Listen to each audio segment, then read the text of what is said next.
We welcome you to Noche and Beyond. Here we are, 2 games left before the start of the playoffs. Let's take a look at the possible field.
Take a look at the Mavericks. They've had a great season and will look to extend that into the playoffs.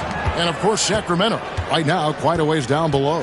And, you know, for the Mavericks, they've done a good job staying relevant this season. I mean, I was concerned they'd suffer a drop-off, but give them credit. They've hung in here in this playoff race. The resiliency has been crucial for this team. Anytime it looks like they've picked it back up and stayed in the hunt. Now Sacramento starting 5.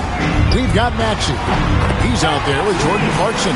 Irvin out there with Yao. And it's Shays in at the power forward position. And for the Mavericks, Dennis Rodman is out there with Havlicek. Then it's Moncrief. Then there's John Morant. And it's Gilmore in at the 5 spot. And so it's the Mavericks getting on the board first. Pass to Yao. Back to Maxey. And they wasted no time getting those 3 points back. There should be plenty of action down in the painted area tonight, Greg, with the big man matchup in this one. Yeah, I love to see skilled bigs dueling down low. Kind of a throwback in some ways, but there's still plenty of physicality in the modern game. And stolen by Gervin.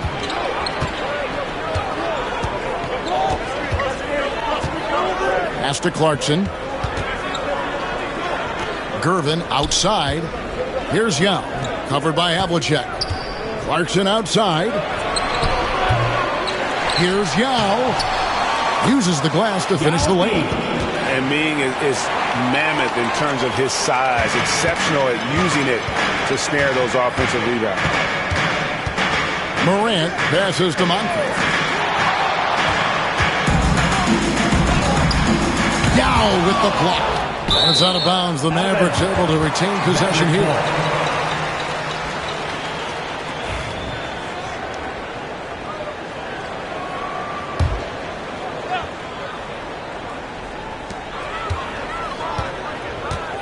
Rodman with a screen on Maxey. 4 on the clock. Now here's Morant for 3.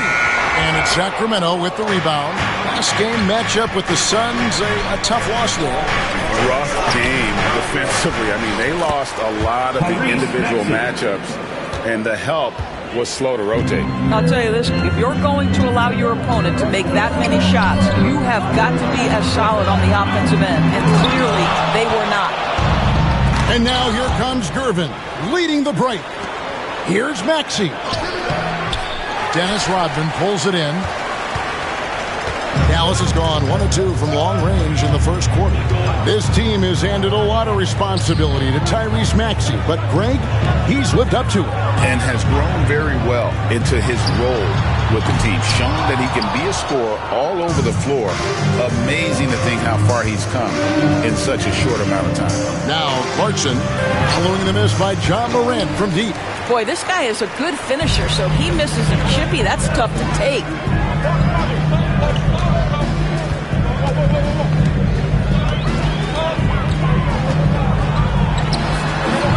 Their offense stone cold. Another miss there. no doubt it's been a bit of a struggle for him here in this quarter in terms of score. And foul on the shot, so he'll get a chance at the line. Hey, Greg, one thing that the Kings have had work for them over the last few seasons is their depth. And have made some shrewd moves to fill out their bench. Got great contributions from their 6 through 10 players. It's been a big part of their recent success.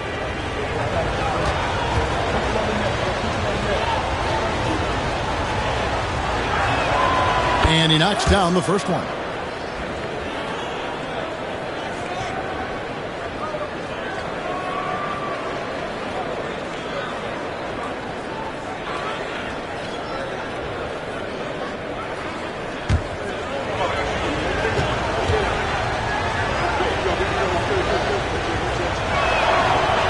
That one is no good.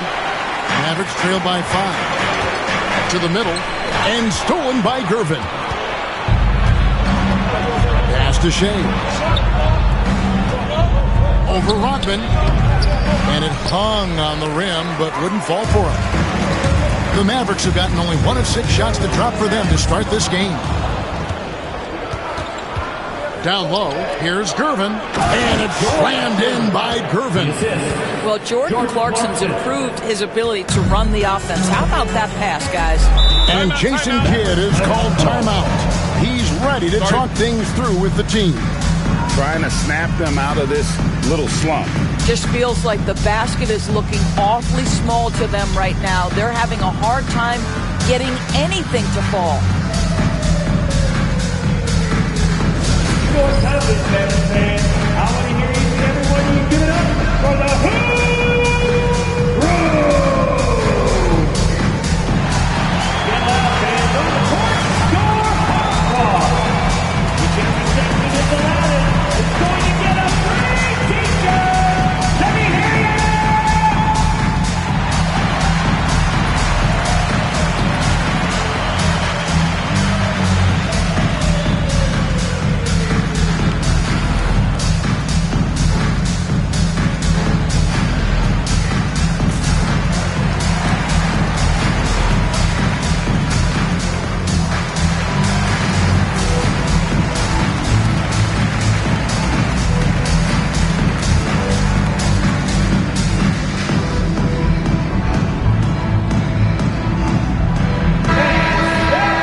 Got a bit of a break now, so here's a look at the league's top scoring teams. In third, the Mavericks. And how about the year they've had offensively? This is a team that can put points on the board in a hurry. Always fun to watch them play. Pass to Moncrief. They need this one, and the layup is good. What a terrific play by just a tremendous all-around player. This guy makes it look easy. With a short break in the action, gives us a chance now to send it over to David Aldridge. Kevin, Jason Kidd and I talked a few minutes ago. He thinks Tyrese Maxey is a guy they have to watch. He said he reads the floor well and understands situational basketball. Defensively, it's tough to speed him up or slow him down. He really plays at his own pace. Guys? Thanks, David. Here's Moncrief. Following the basket by Tyrese Maxey. Oh, this is the impact Ming makes defensively, using that huge reach to block or alter shots. And so it's Maxey with it. He brings it up for the Sacramento Kings, leading by 5.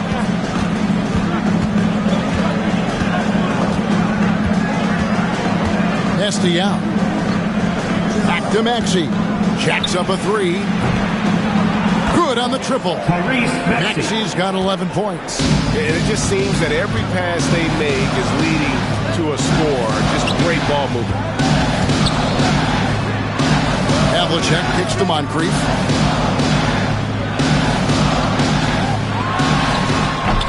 Sacramento grabs the miss. And this matchup with the Mavericks, it's the first meeting of the season. Here's Maxey. Another 3 for Sacramento. Yeah, that's too good a look to give them from behind the arc. Mavericks trail by 11. Morant outside. Back to Moncrief. Inside. And John Havlicek the bucket on the assist by Moncrief. And that's the kind of lead pass we've come to expect from him. Outside Gervin. Stolen by Havlicek. And here we go. Morant heading to the hoop. You love the energy and effort Morant provides, especially when he's on the break. Pass to Shea. Back to Maxey. Shoots over Morant. Maxey, no good. I'm sure he's kicking himself. He hates to blow that kind of opportunity. Here's Havlicek. Goes back up. He takes it up and lays it in. Yeah, another nice bucket down low. They've really been able to work the ball into the post effectively here so far. Now, here's Gervin. He averages a bit over 6 points a game. Maxey, offensive rebound. Off with the layup. Mavericks trail by 5. Here's Havlicek. Hits it from three-point range. He has 7. Well, Morant's acrobatics often get the attention, but his passing is also elite. Pass to Shea. Maxey against Morant. 50 seconds left in the first quarter. The basket falls, and that's going to be a blocking call. They should continue to get the ball inside. The defense struggling to contain them. And this is his first trip to the line tonight. And the Kings making a change here. Ginobili's checked in. George Gervin. First personal foul. First team foul. At the line for Dallas, Sidney Moncrief. Shooting 1.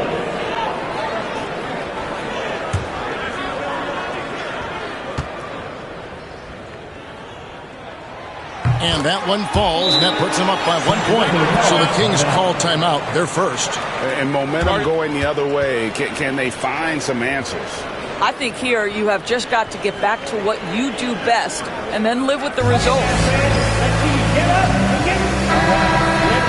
Let's see some of the numbers here for him. And you can see the surge in his level of confidence lately. Just by looking at that true shooting percentage, it's been moving straight up in the past 5 games. I think he's feeling it.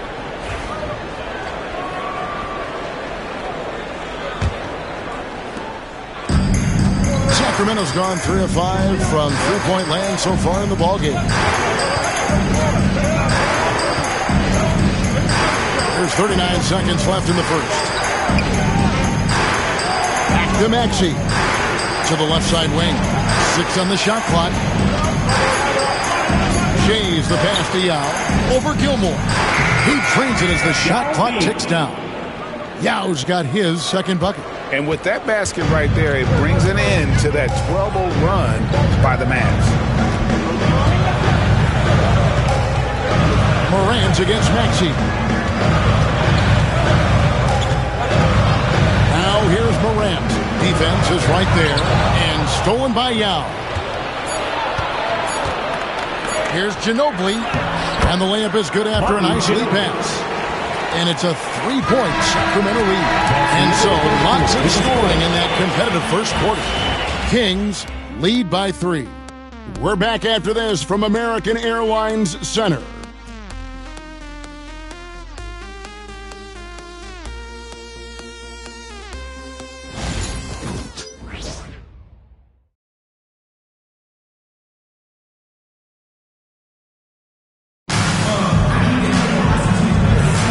We welcome you back to Noche Latina. Becoming an annual tradition is always here on 2K Sports and always exciting. And a moment here to take a look at some of the hustle stats for the Kings. Right off the bat, they're going after the ball, looking to jump into the passing lanes and create some steals in transition.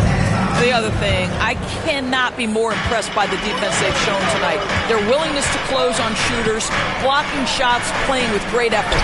On the court for Sacramento, they've got Yao. Price is out there with Ginobili. Then there's Jonathan Kuminga. And it's Shea's in at the 4 slot. Sacramento's gone 3 of 5 from beyond the arc so far tonight. Yao with a screen on Brown. To the paint, picked off in midair. To the middle, here's Moncrief. And Ginobili pulls it down. And for Sacramento, they're shooting a respectable 47% from the field in this one.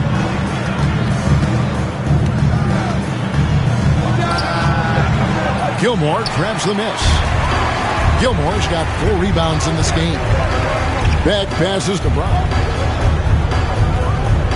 Some nice passing here by Dallas. To the inside. Gilmore down with the block. Pass to Kuminga. And the ball's tied up, so we'll have a jump ball. That's a jump ball.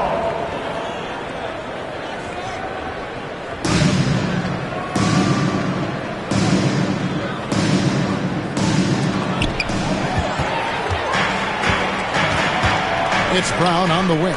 Releases. And that one off the back of the rim and in. And the Mavericks lead by 2.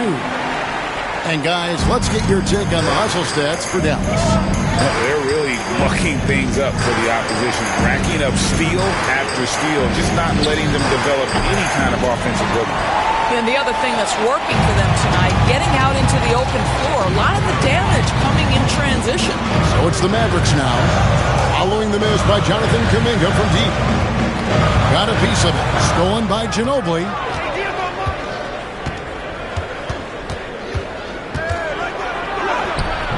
Back with the rebound. The Mavericks have gone 2 of 4 shooting the ball here in the second. Now here's Brown. Looking at his point production, he averages almost 8 points a game. Can't connect from short range.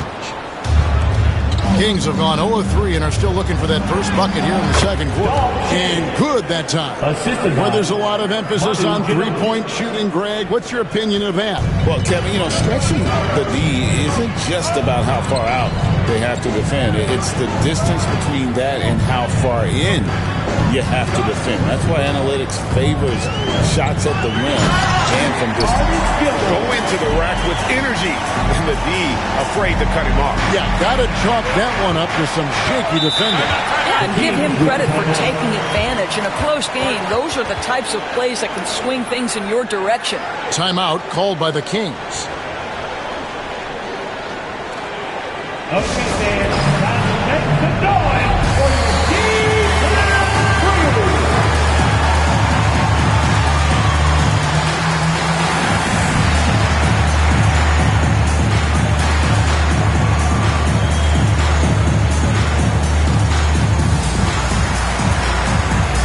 DeMarcus Cousins is checked in for Dallas. Maravich comes in from Anchor. Let's bring up the 2K leaderboard to look at some of the players that are contributing in areas you might not expect. The top rebounding shooting guards of the past month. The 4th spot held down by Manu Ginobili. And these are sort of your do-it-all guys. I mean, even if rebounding isn't necessarily a priority for shooting guards, it's still something that helps your team get wins. Oh, no doubt about it. Their contributions on the glass provide their team with a huge bonus. As hard as they work on the glass, it makes things a lot easier for their teammates in the post. Lessens the load a little bit on those interior guys. Markkanen passes to Price.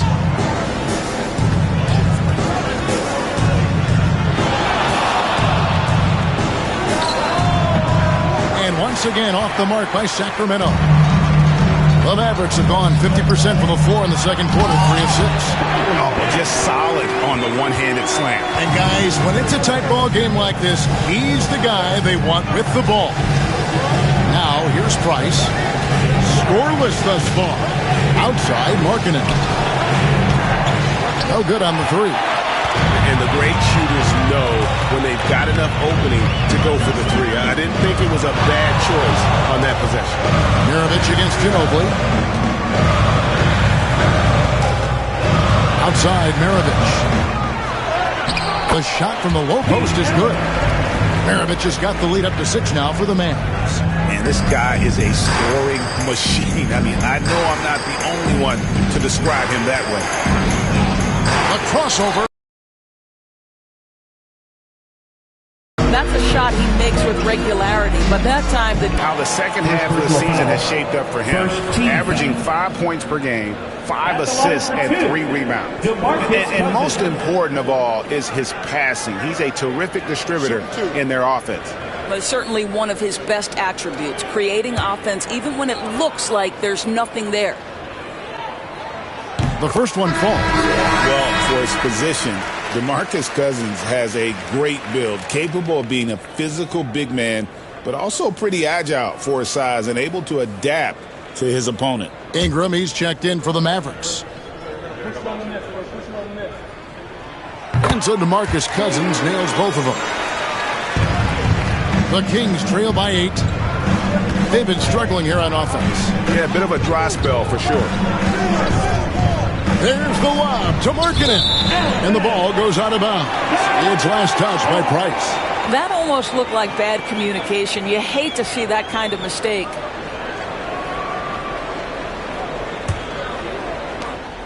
And here are the Mavericks now.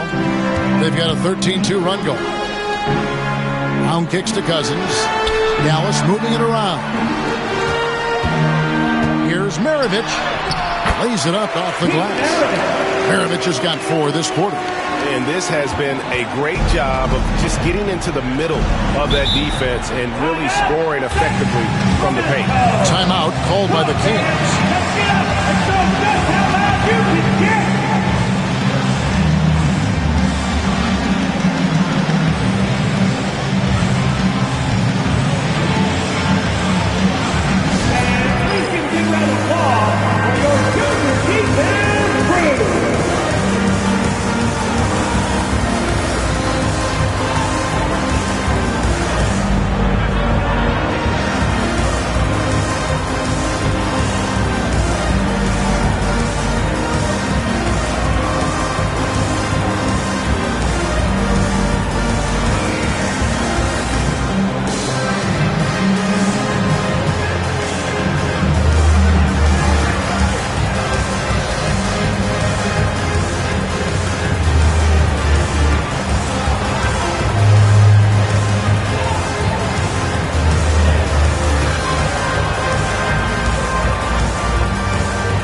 Markkanen finds Price. Looking for Markkanen. He gets it there. It's blocked. And with the success they've had rebounding the basketball, they're right where you'd expect them to be, firmly in the driver's seat. Well, a tough first quarter for this guy. You like to see the shot go in. Nicely done. Markkanen a screen on Maravich. Price outside. And he can't stop the run as he misses. Boy, you can just see the frustration growing on their faces. Nothing going their way. It's just been one of those games, and they need to find a way to turn it around before it gets completely away from them. Now Brown, following the three-point attempt by Mark Price. Shoots over Price, and it's Brown missing. And here's Kuminga. He'll bring it up for Sacramento. A 12-point game. Pass to Markkanen.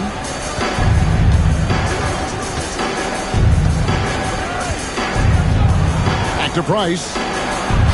He's just scored his first basket with that shot, making him 1 for 4. I mean, the number of points they've scored in the paint already here is eye-opening.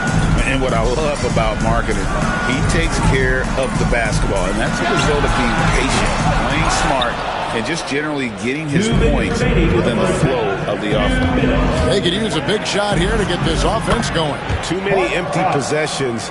Right now, they need a basket. And with Price, you know, you not only get the range, you get the consistency. One of the league's most accurate shooters. Down low, stolen by Markkanen. Ginobili against Maravich. Knocked away. Fast break, here we go.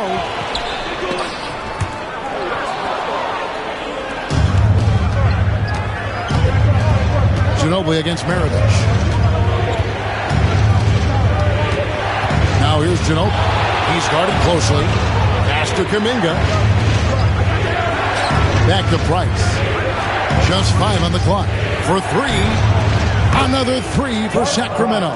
I'll tell you, he'll take that all day, every day. I'm sure he was shocked to find himself that wide open. Brown dishes to Maravich. Ingram passes to Maravich. And that'll be 2 free throws coming up. Officials on the call with the foul.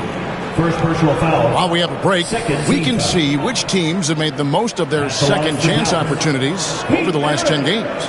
Fifth, the Mavericks. I mean, you love their aggressiveness, not settling for one shot offensively, but really running down those loose boards and converting for extra points.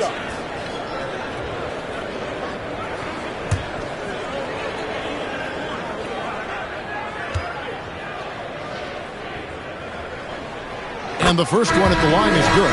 And when you think of Maravich, his ball handling and passing comes to mind. He's really sublime and unique in those categories. Catching up on the changes for Sacramento. Gervin's checked in for Kuminga. And Maxey subbed in for Price.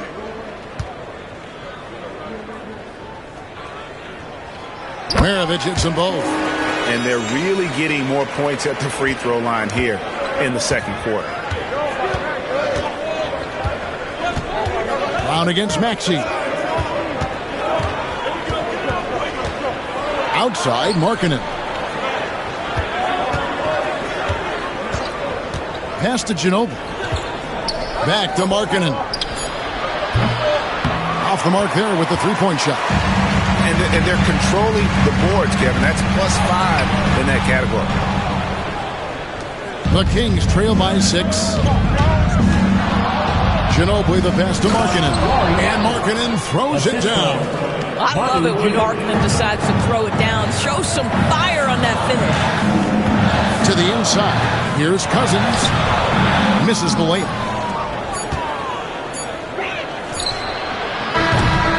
So that'll be it for the first half. Fairly even battle underway in this one. It's Dallas leading by 4. And now we'll send it over to David Aldridge, who is standing by courtside. David. Thanks, Kevin. Jason, a hard-fought first half. How do you assess the game so far? We're going to need everybody. And the one thing we got to do is we can't settle. We got to keep attacking, get the ball in the paint. Use that length to your advantage. Thanks, Jason. Back to you, Kevin. Thank you, David. And we'll be back after halftime as the third quarter gets underway. Fans, please direct your attention to center court. And get ready for the fan half-court shot. Drum roll. Okay, they're thinking about the shot. Oh, sorry. One more time, a huge round of applause for our contestant.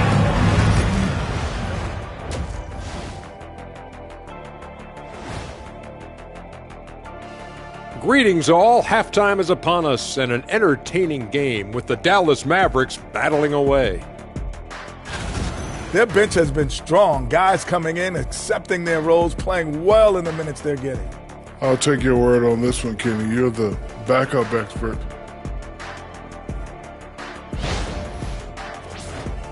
And looking ahead, here's what's to come later on tonight in the NBA. It'll be the Bulls out at United Center against the Celtics. 7:30 Eastern for the tip-off in that one. This is going to be either a lopsided game or a terrific upset. And that'll do it for halftime. We send you back to Kevin Harlan, who has the second half call.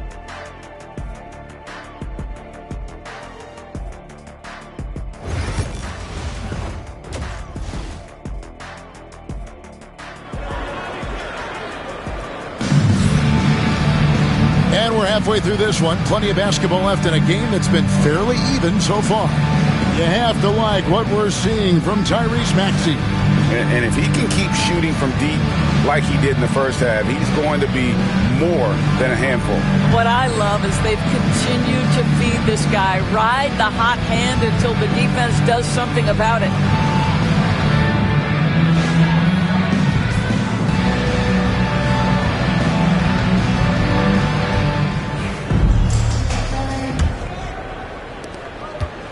Dallas leading by 4. So with Curry sitting on the bench, here's a 5 for Jason Kidd right now. They've got Havlicek. Moncrief is out there with Morant. And it's Dennis Rodman. And it's Gilmore in at the 5, roaming the paint.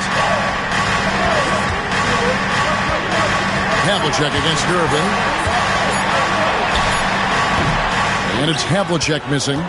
And not allowing the shooter even an inch of breathing room on that one. Right. He stays connected, and great timing on the contest. Now here is Yao. Outside, Maxey. Pass to Clarkson. Fires from deep. It's rebounded by Dallas. Edmonds got his 5th rebound right now in the game. Havlicek with it. He's covered by Clarkson, and he gets the bucket. Well, the advantage they have right now is largely based on his play. What an outstanding night. Yao with a screen on Morant. And here is Yao. Pass to Shays. Lets it go with a 3. Drills it from outside. Shays has got his 2nd bucket tonight. And Yao just so big, he's able to see over the top of the defense, and that allows him to find an open teammate. Here's Gilmore. He's covered by Yao. Moncrief kicks to Morant. He lobs it up. Stolen by Clarkson.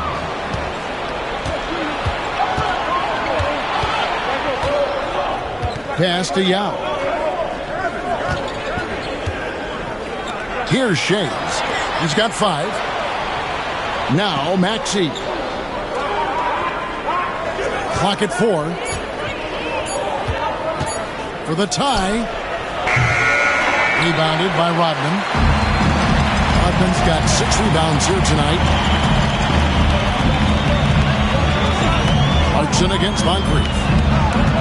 To the paint. Here's Gilmore. And he uses the glass on the layup. Gilmore's got his 2nd basket. Important points there. Got him on a nice play, getting the ball inside and right to the bucket. Timeout called by the Kings. Get ready, everyone. You see yourself on the screen. You show us your best moves. Let's go.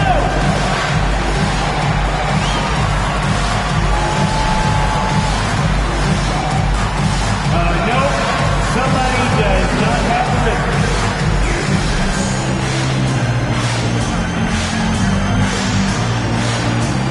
Get down with your bad stuff.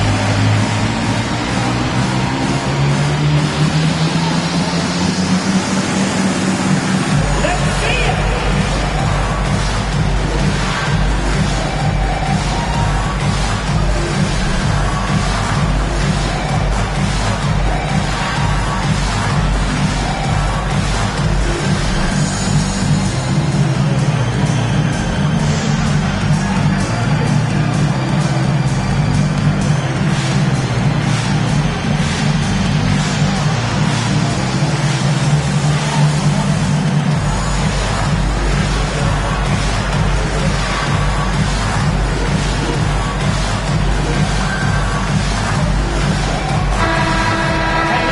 Some big men who, when they get it in tight, are as close to a sure thing as we've got.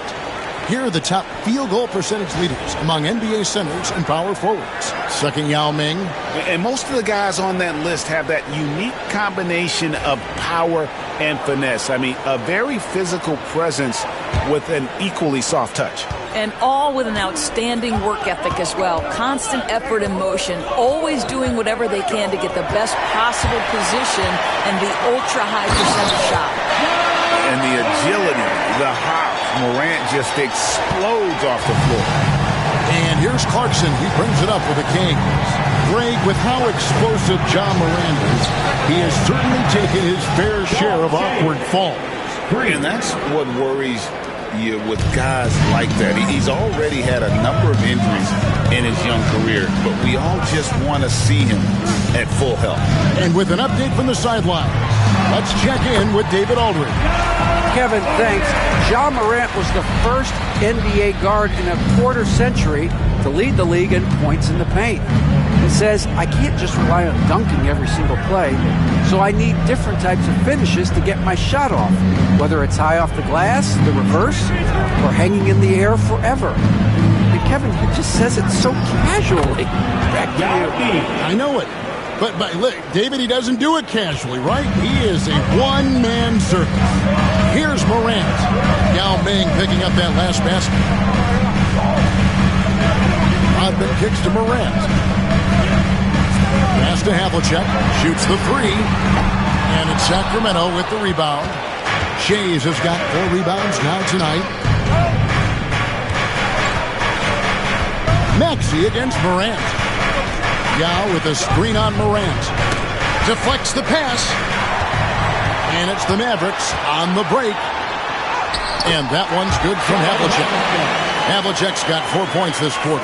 And boy, he gets a great jump on the rest of the field there and just leaves them behind.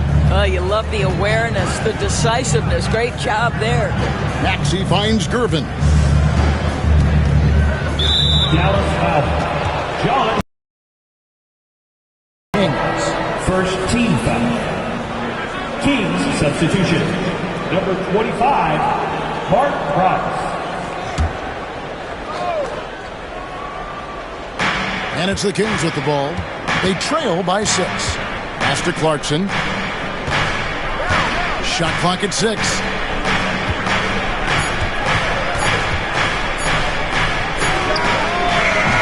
Some solid defense from Moncrief. The Mavericks have gone 5 of 7 from the field in the third quarter. Let's see if they can keep it up. Morant scanning the floor. That one good for 2. And it's an 8-point Maverick lead. The plan of attack is obvious. Get the ball inside and go strong to the rim. Clarkson against Moncrief. Price outside. The 3. Gilmore grabs the miss. Mavericks leading by 8. Sidney Moncrief on the wing. He's covered by Clarkson. Morant against Price. And that one's good. Morant's got 13. And it's coming easy for them right now. 5 baskets in a row in the paint. Gervin passes to Yao. Yao with a screen on Morant. Here's Price. Bank shot, no good. The edge on the glass is the difference. It's allowed them to build this lead. He gets that one. And with the lead, I like the strategy here. Continue to get the ball to guys who can do something with it. One thing we've learned in the NBA, the game is never over. So you've got to continue to score, continue to build your lead. Count it, good. He's got 8. This is why they get Yao the ball inside. He's basically unguardable this close to the rim. Pass to Moncrief. Back to Morant. To the middle. He's looking for Gervin and finds him. Price outside. Good, and the assist goes to Gervin. 3 points. Gervin's got his 3rd assist on the night. Their ability, again, to stretch the floor, particularly in this second half. And guys, boy, when you're hitting, it sure does work. It obviously opens up major options at the offensive end. Chalk up 2 there. Moncrief's got 4 points in the quarter. And obviously his momentum from the last game has carried over here tonight. No, I think that's the one thing every player is searching for. Consistency. They're giving this guy a chance to carry the offense once again. 3 on 3. Here's Morant. Gervin pulls it in. The Kings trail by 9. Here's Shays. Off target from 3-point range. Dallas has gone 3 of 7 tonight from three-point territory. 18 feet out. Second shot opportunity, and the layup is up and in. Gilmore's got 6. Yeah, and sometimes he comes off as maybe being laid back, but Gilmore is a fierce competitor in the post, and it comes out in his rebounding more than anywhere else. Now here's Gervin. Back to Price. And the layup's good off the glass. And no matter what they've tried, the D just has not been able to deny them the ball inside. Morant against Price. Morant with it from deep. The shot will not fall. John Morant has been leading the charge, guys, for Dallas. He notched 8 points in the quarter and has that terrific basketball instinct on display. We'll get you back to the action after this break.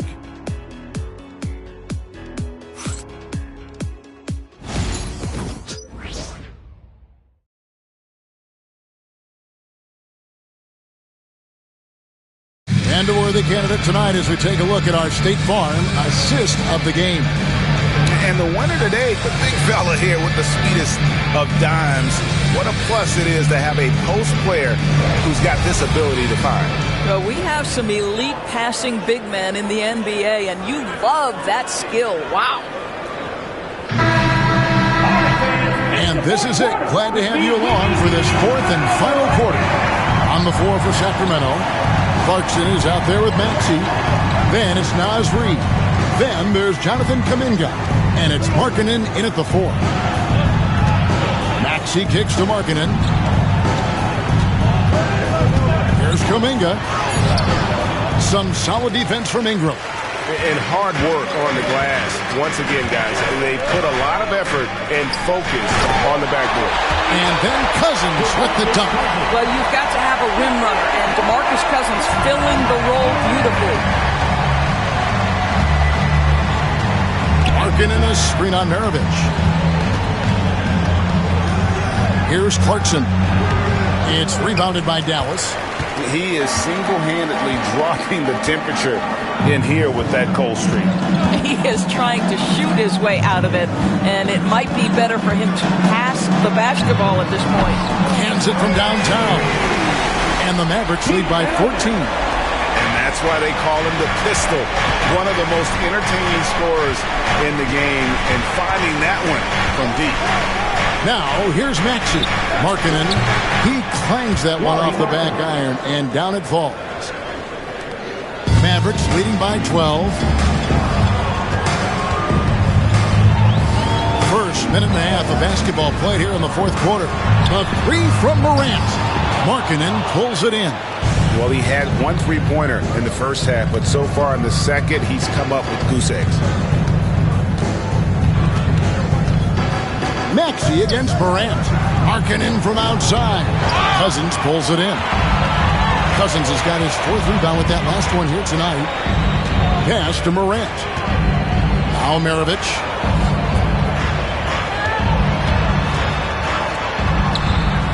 It's in, and he's a very efficient 5 for 6 on the game. Another one for Maravich. The lights-out jump shot, the ability to finish with either hand. No one's been able to touch him tonight. Here's Clarkson. Cousins pulls it in. Cousins has got his 5th rebound right now in the game. Pass to Morant.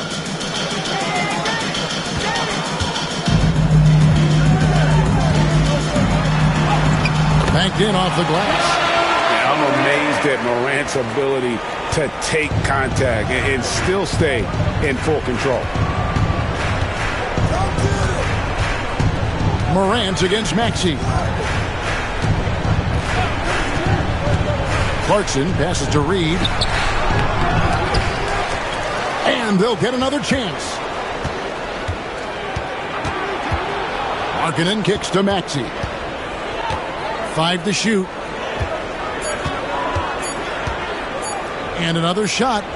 And he wills that one in. Sinking right through off the back iron. Well, you've got to be able to be locked and loaded when an opportunity comes to make a shot. And Jordan Clarkson, yeah, he's pretty good at that. Outside, Maravich. good. And the nice assist from Morant. Maravich has got 8 here in the quarter. You can't just stop when there's a pick set up. Gotta fight over it as a defender. You know exactly what that takes. It takes energy, it takes activity, it takes intensity. Now, here's Maxey. Reed with a screen for Maxey. Three-pointer. The Mavericks pull it in. Cousins has got 6 rebounds in the game. 2 free throws coming up, and they call the shooting foul. Boogie Cousins understands how to catch defenders out of position and get to the free throw line. Nicely done. And a moment to look at the scoring approach in terms of where the points are coming from for the Mavericks. They've been playing some really physical offense, just attacking the paint as much as possible. And I tell you what, they have been very successful with that strategy. They've also been scoring on the break. With how difficult it is to get buckets in the half court, anytime you can push the ball in transition for easy ones, that's big time. Brown is checked in for Morant. And a change for Sacramento. Gervin's checked in.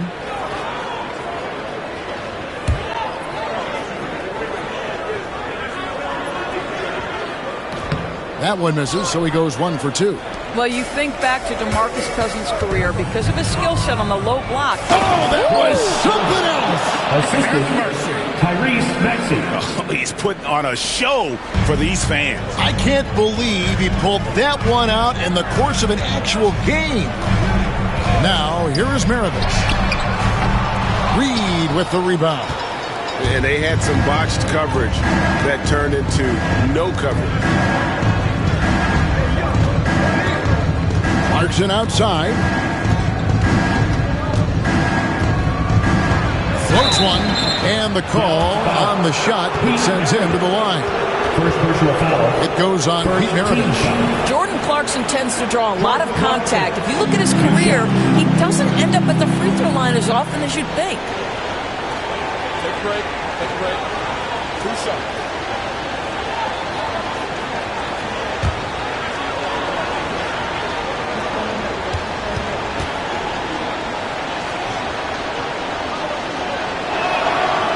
Throw good. Clarkson. Sometimes, guys, you need someone on your team who understands my job is to be aggressive, whether I have it going or whether I don't. And Jordan Clarkson is that guy.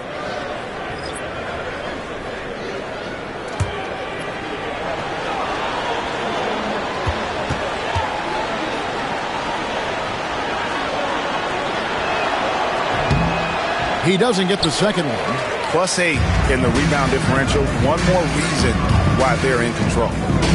Pass to Brown. Now here's Cousins. Over Shades. Cousins with the bucket.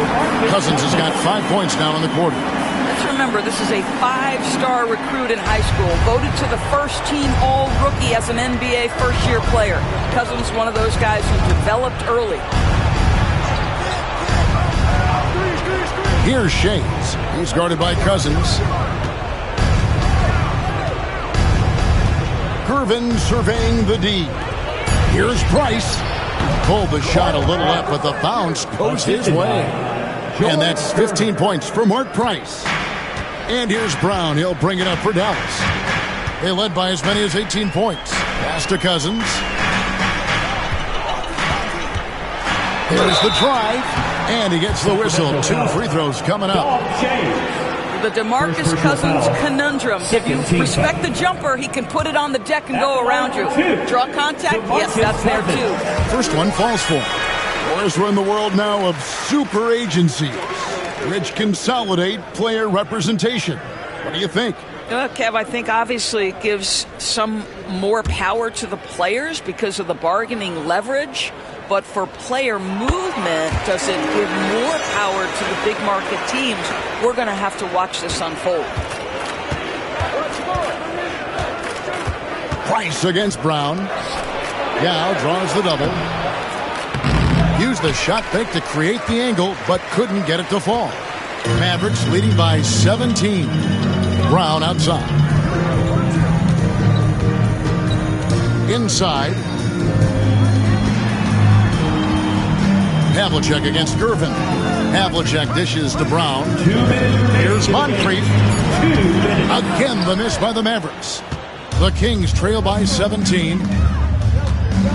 Gervin for 3. The offensive rebound. Here's Shays, and that one clearly a foul. Gets the whistle, and 2 shots coming up. First personal foul. Second team foul. Dog Shays. 2 shots.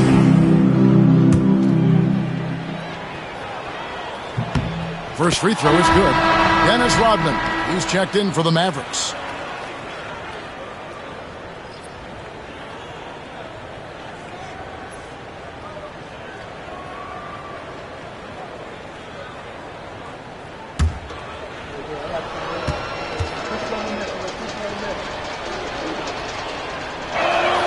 And so he makes both from the line. We've got 1:48 left to play here in the fourth.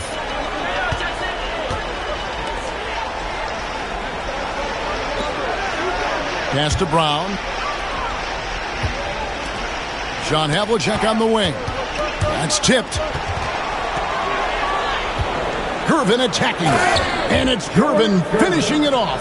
Well, if you don't take care of the ball, fellas, that's what can happen. Absolutely, Greg.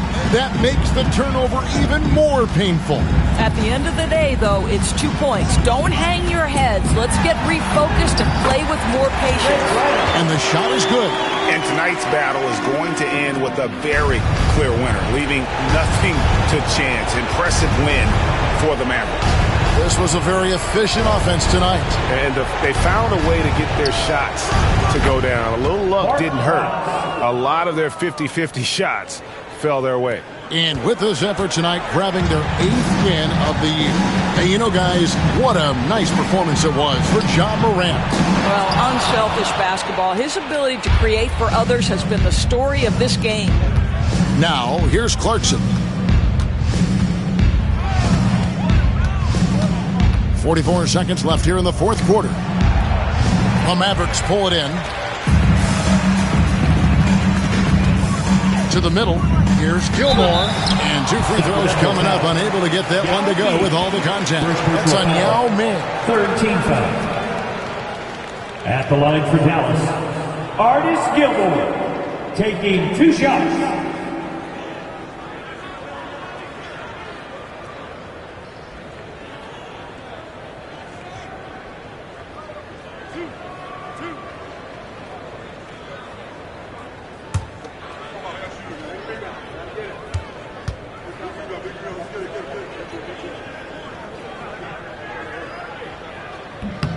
And he knocks down the first one.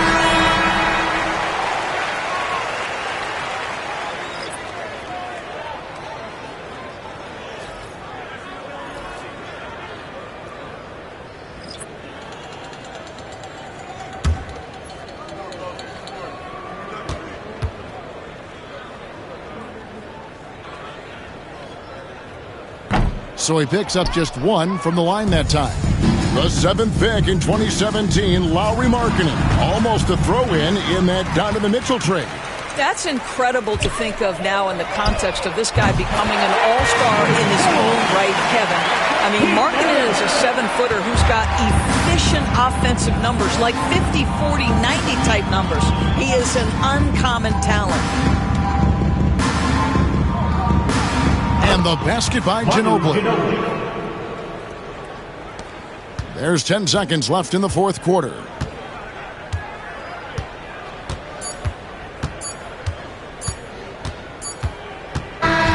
So no problem for Dallas as they get the win. A confident win and one where they clearly showed the greater effort. Yeah, I mean, it was a solid performance, particularly here at home. I think they built off that edge of being here and playing with just a little more confidence than their opponent. It's time now to go courtside as we send you over to David Aldridge from the sideline. David, take it away. Thanks very much, John. The bench was huge tonight. They came through. How big was their performance? That just shows you that whoever's coming in the game, just be ready. We got the next man up. When your number is called, just be ready to play. Help us win ball games. Well, they did that tonight, man. Congrats on the win. Back to you. All right, David, thank you. And that'll do it, folks. For Greg Anthony, Doris Burke, and David Aldridge, this is Kevin Harlan. Thanks for tuning in. But as we go, let's take a look at our player of the game, Pete Maravich.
And now let's meet the starters for the visiting Denver Nuggets. At power forward. Hello from... And a quick look here at some of the numbers for Stephen Curry.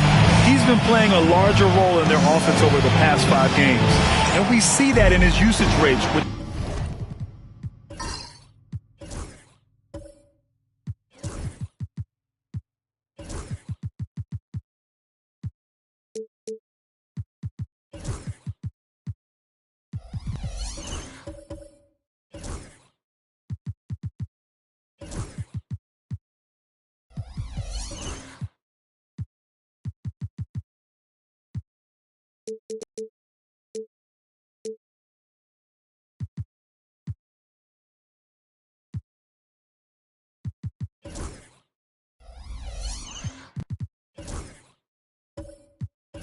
Has gone up during that stretch. We'll see if they continue to lean on him here tonight.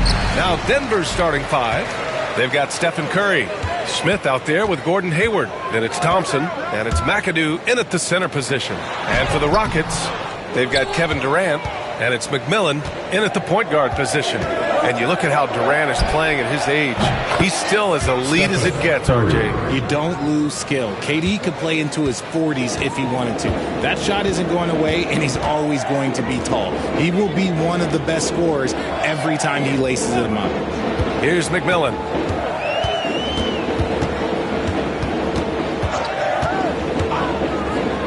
Five on the clock. Inside. Ooh, stolen by Smith. And here they come. Here's McAdoo. And he goes in for the dunk.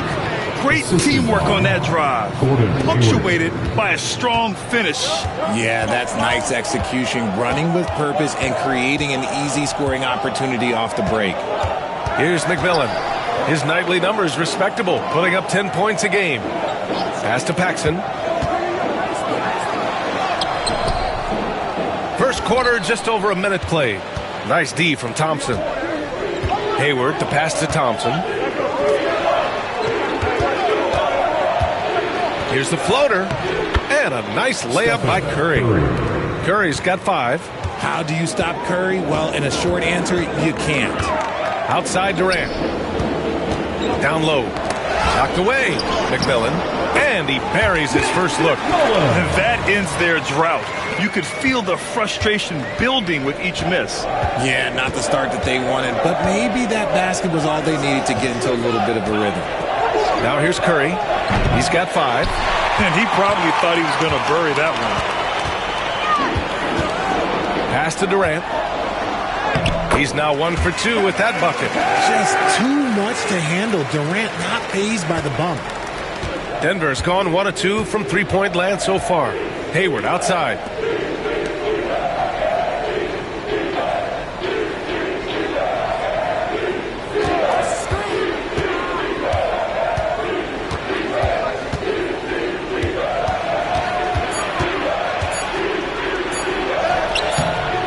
The Rockets pull it in. And this game, the first chance they've had to see Denver.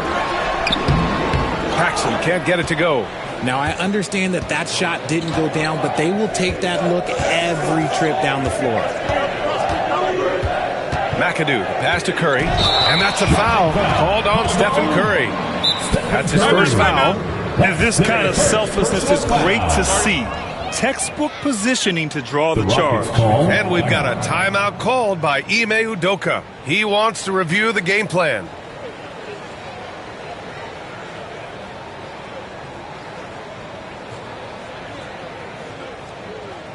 On the court, welcome your Lakers.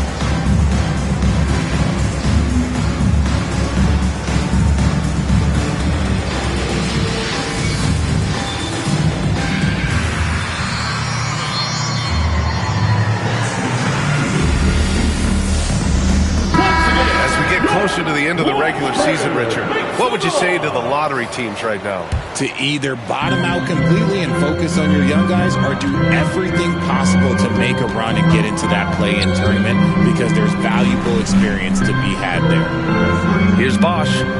In his last outing, he had 11 points. Here's Paxson. From deep three-point land. Oh, he can't sink it. He's 0 for 3. And Hayward has got the ball here for the Nuggets. Their last game, a win against the Clippers, looking to carry it into this one. No doubt. That game tells you what kind of team they are. They weren't at their best that night and still got the win. Just looking at the box score, you wouldn't think that they did enough to pull it out, but all the intangibles is where they won this ball game. Now here's Durant. He's coming off a 13-point game against Memphis. The game now all tied up. McMillan's got 5. The elevated playmaking of Durant. Passes like that really bring the team closer together. Curry passes to McAdoo. Here's Thompson. And here's Curry for 3. A rebound by Bosch. And lockdown defense against one of the best three-point shooters in the league. Ooh. McMillan driving inside, uses the glass on the layup. 7 points in the game. Yeah, he was able to sneak it to the rim. Had enough room to get just like an easy layup. Curry passes to Hayward. From deep three-point land. The Nuggets with another miss. Would you say testing the limits of his range there? Yeah, he might have been feeling himself a little too much on that one. He can hit it, but not consistently. Curry, that's good. The minute that Steph Curry steps into an arena, he is in his range. For Houston, they've gone 4 of 8 and looking in control. Pass to Bosch. Here's the 3. Oh, clanks that one. He's 0 for 1 to start. Denver has gone 2 of 5 from deep. From deep, Hayward can't get it to drop. And the shooter had very little space on that attempt. I'm sure they'll think twice about shooting against him next time. Here's Paxson. Here's Bosch, covered by Smith. Bosch, no good. And the defense was right on him there. Nice contest. Well, Grant, after 3 straight drafts high in the lottery, the Rockets got to 500 in 2024. Yeah, and I love how they signed some vets in the summer of 23. Houston decided we want to win now, and I wish more teams did that. And a deep 3 from Curry. The Nuggets with another miss. The Rockets trail. Here's Paxson. 9 points for him in his last game. Oh, and there's the whistle on the shot. So 2 free throws for him coming up. Let's look at the energy stats. How the hustle game has been going for the Nuggets. Showing their energy so far. Sprinting up and down the floor, getting out in transition and taking advantage. And they've done a tremendous job just creating havoc defensively. Active hands have led to tons of turnovers that they've capitalized on.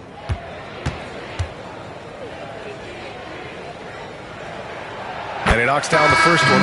So it's both teams making substitutions here.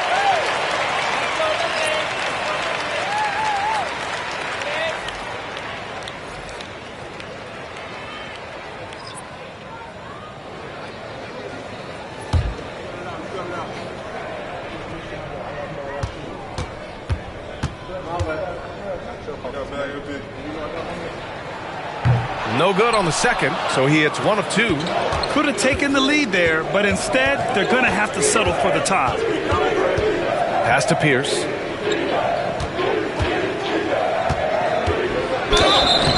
And he got the whistle on the way up, so he'll be headed to the line for a pair. Denver shooting their first free throws tonight. Shooting for Denver, Paul Pierce at the line for 2.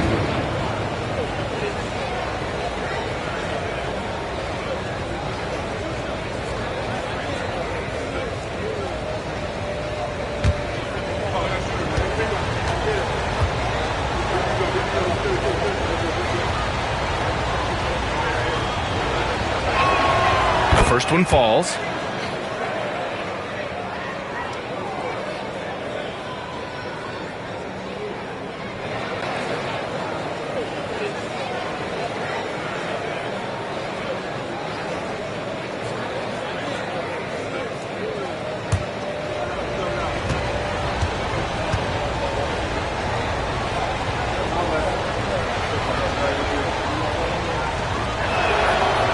Good on the second, so he makes them both.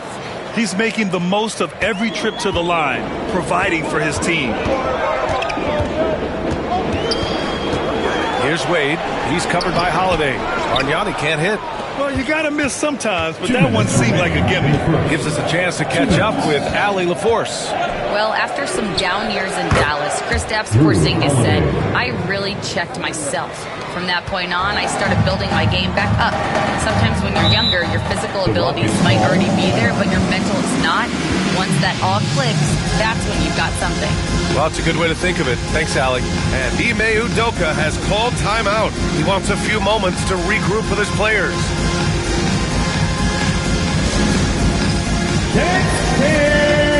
Get ready, everyone.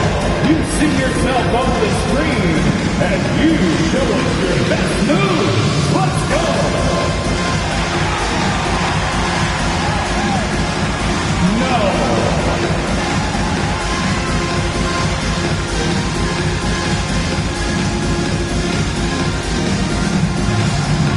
Ringo Smooth.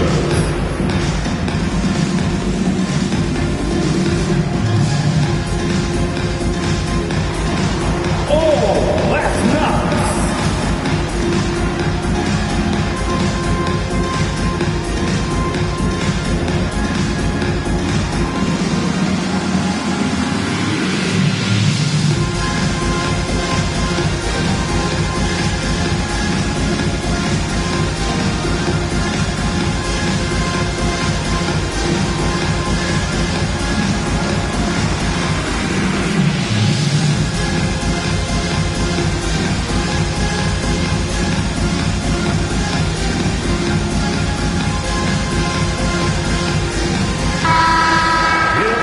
Now let's check out the highest scoring teams in the league since the All-Star break. Second, the Nuggets.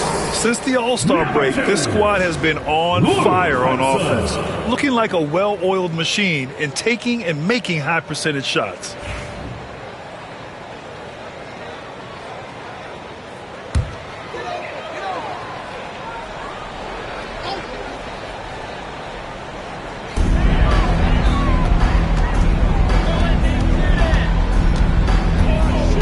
Here's McMillan, defended by Murray.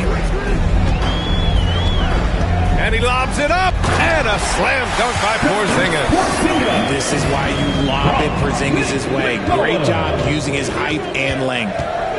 To the middle, tips it. And Porzingis with the block. I love how they've attacked the boards here in the first quarter.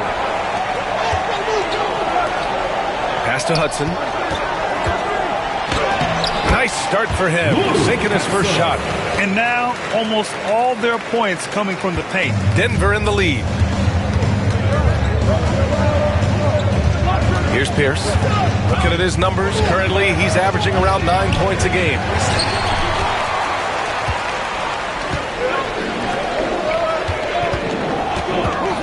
Here's Hudson. He's covered by Holiday. A nice shot by Hudson. He's a willing passer. Porzingis won't force his own thing very often. And you'd like to go 2 for 1 here, Grant. And at the same time, you want to get a good shot here, B.A. Here's Pierce. Oh, it's blocked by Porzingis. And he gets it back. And all around the rim that time before dropping. He's a go-to guy for them because he's that consistent. Time and time again, he delivers. Pass to Porzingis. Outside Eason. There's the 3. Rebounded by Denver. Outside Holiday. Murray with it. Releases. And the shot is good on the assist by Holiday. And now a 3-point Nugget lead. Nice ball movement there. That's how you break down the defense. Here's Wade. Oh, he got it up in time, but it wouldn't fall for him. Stephen Curry getting it done for Denver. 8 points in the quarter, showing how effective he can be. And don't go far. We'll be right back.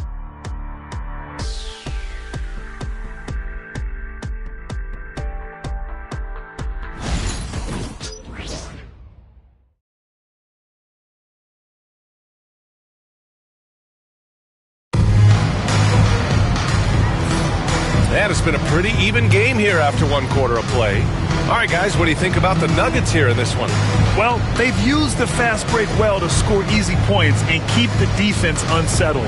In this league, it is so hard scoring in the half court, so you have to run every time you get the opportunity. The Nuggets lead by 3. On the court right now for the Nuggets. Drew Holiday out there with Murray. Then there's Gordon Hayward, and it's Mikan in at the 5 spot. The ball's knocked loose. Lays out, and that'll be Denver's ball as it goes out of bounds. Nuggets able to keep possession here, and Houston making a change here. Durant's checked in. Kevin Durant.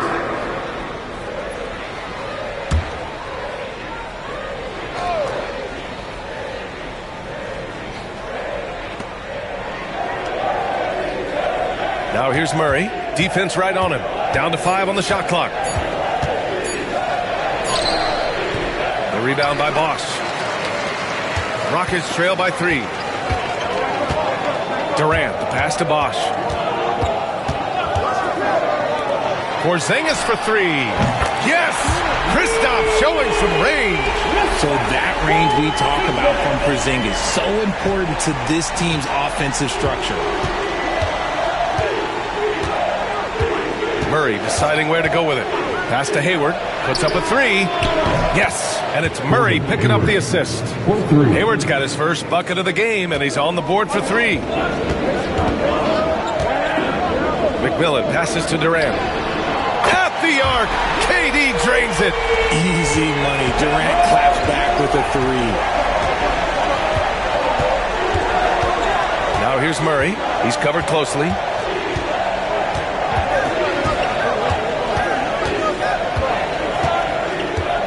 There's a screen. Jacks up a 3. It's hauled in by Houston. Bosch has got 4 rebounds now. DiVincenzo against Holiday. DiVincenzo, pass to Porzingis. And he's going to the line for 2. The official saw contact while he was going up. And when Porzingis can be a third option on a team, he is deadly and efficient, RJ. We've always seen Porzingis as the guy or as a second option. But when he has elite teammates around him, he really flourishes.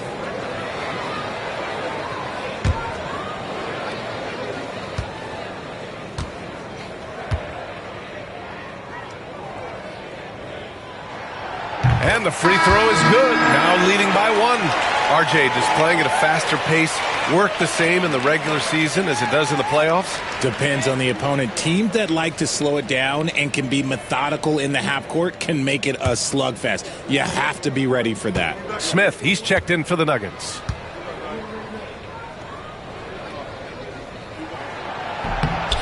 And he makes both free throws. Some big guys struggle at the line. Not him. He's put in the work to defy that assumption. Murray passes to Mikan. And here's Hayward. Hey, the slam by Hayward. They're showing he still has that athleticism.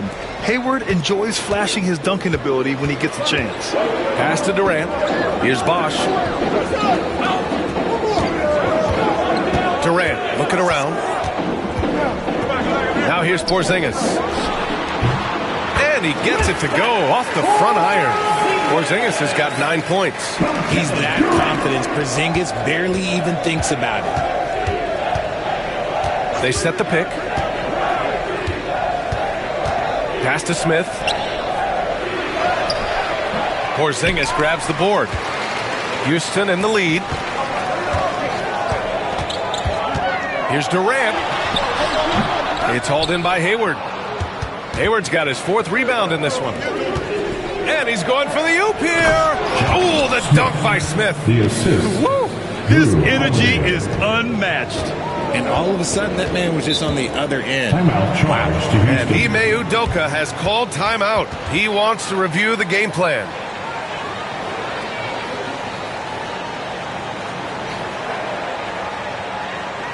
Hey, Stan, welcome your Plot City, Texas.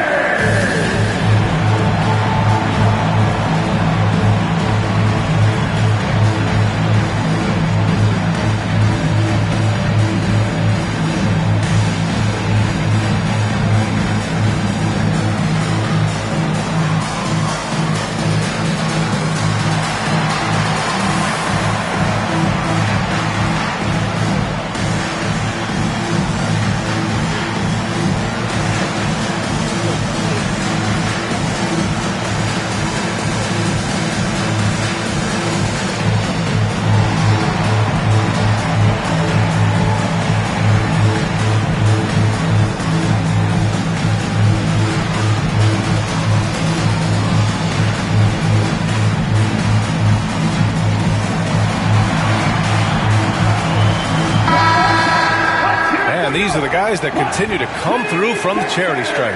5th is Kevin Durant. He's not a guy you want to foul. He's so calm at the line, sinks his free throws with ease.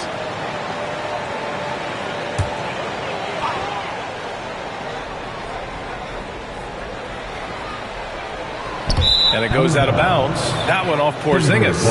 Unforced turnovers. They'll drive your coach insane.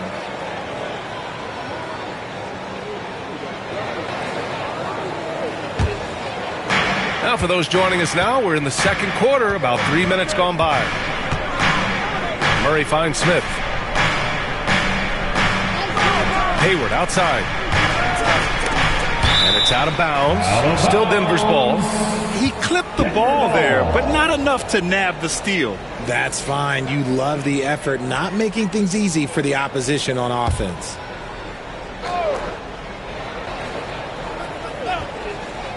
Here's Holiday. Pulls it from 20, and it's good as he snugs it right through the net. Holiday's got 5 points. There's such a nice rhythm to the J of Holiday. Here's Durant. And there's a whistle. He'll head to the line to shoot 2. When you look at the career of Kevin Durant, he's had an amazing list of teammates, Graham. Yeah, that's true, B.A. And it started with Westbrook and Harden. Then he had Steph, Clay, and Dre, Kyrie, and then Booker and Beal. That is quite the list.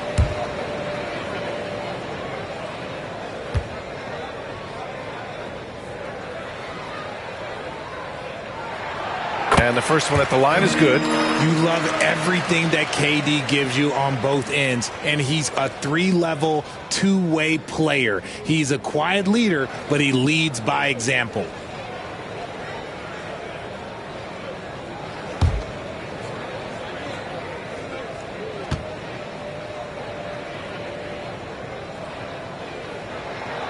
And both free throws good for Durant. You look at Durant's game and you instantly see all the hours of hard work that went into shaping it. He's so polished in every area. His skills are so sharp. Now here's Hayward. Playing the Clippers, he was nearly unstoppable. And he almost made them regret defending him so loosely. Here's Bosch. And the rebound paying off as they pick up 2 on the second chance bucket right there. Hard work pays off with a rebound and a bucket. That's just great fundamentals. Murray against DiVincenzo. Murray, no good. And so it's Porzingis with it. He brings it up for the Rockets.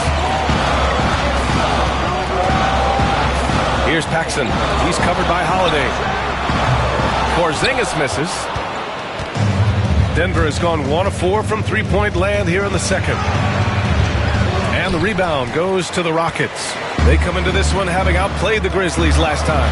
And it wasn't just their starters putting in work. Their backups were real spark plugs on offense. Yeah, your second unit, those reserves, they can swing a game. Now here's DiVincenzo. No made baskets yet. Durant with the bucket. I mean, what a generational talent. KD, deadly from the corner. Pass to Smith. To the paint. Here's Mikan. Oh, a nice one-handed slam right there. And once he gets to the rim, it's fairly automatic. Nothing fancy right there. Just takes his 2 points, moves on. Durant's shot is off. See, that miss right there, it's why teams try to avoid the mid-range jumper these days. Hayward against Durant. Pass to Murray. Outside Holiday. Just 5 to shoot. The Nuggets need to get one up. He shoots. Murray, no good. Okay, let's just say it. This has been an ugly quarter for him. Not quite a break a mirror ugly, but it's getting there. And here we go. The Nuggets on the fast break. And Hayward gets it to go on the assist by Smith. Hayward's got 7 points here in the quarter. That scoreless first quarter, that might have woke him up, and he's turned it on here in the second. Here's Paxson. Pass to Durant. Here's the pick. Fires from deep. Nope. Shooting 3 for 8 in the game now. He's been off. Still, they're up, so not all is lost. Hayward. A chance there to take the lead, but a miss. Houston has gone 3 of 6 from outside in the second quarter. And from the sideline, let's catch up with Allie. Hey, Brian, the Rockets showing improvement. Head coach Ime Udoka said, quote, when you rely on your young guys, you're constantly trying to instill habits that will carry them for the rest of their careers. It's mistakes and tendencies you have to try to break continually. Just staying positive. We see glimpses of how close we can be. All right, Allie, thanks for that. And Houston making a change here. Eason's checked in. Thompson, he's checked in for Denver. Curry comes in for DeJounte Murray.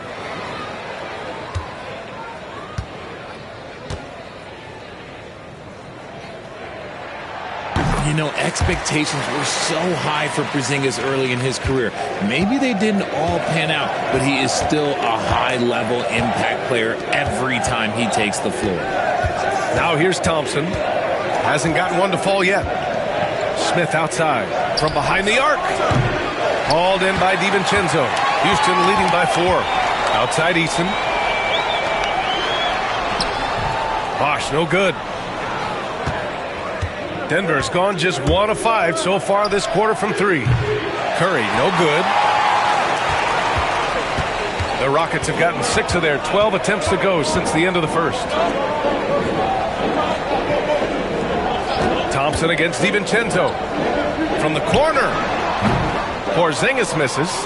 Normally he drains that. Offensively, it's been a struggle for him. Yeah, they need to string together some shots to have any kind of chance. Here's Hayward. Pass to Mikan. No one near him. And he wills that one in. Sinking it right through the back of the iron. Yeah, when Hayward has the ball, he watches all the angles. That's how he finds wide open guys to feed.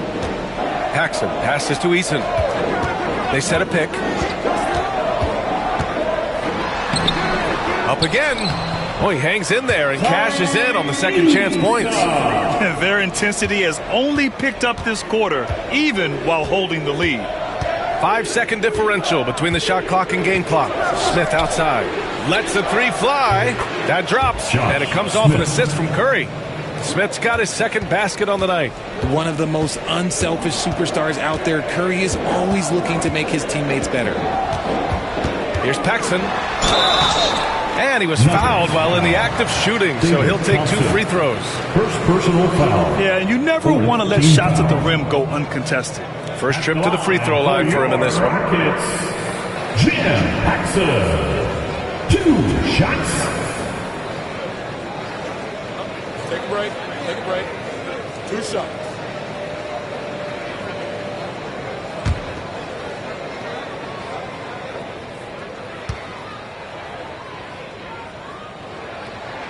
First one falls for him.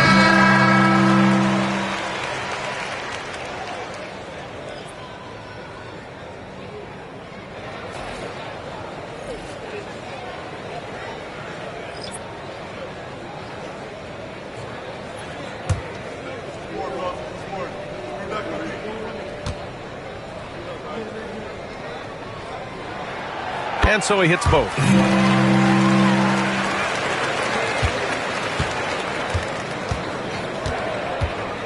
Now Curry from deep. No good there. Kristaps Porzingis getting it done for Houston. He put together 10 points in the quarter. All right, Allie's ready to go. She's courtside. Hey, Allie. KD, you were so on top of it defensively. How have you been able to contain them? They're so tough, but we're playing hard. You know, guys are getting beat, but we're helping each other out, and that's what we have to do if we want to win this game. Thanks, Kevin. Thank you, Allie. Good stuff. We will be right back after this break for the beginning of the third quarter. Please direct your attention to center court and get ready for the fan half-court shot. Drum roll, please. They're thinking about the shot. Oh, better luck next time. Let's hear it for the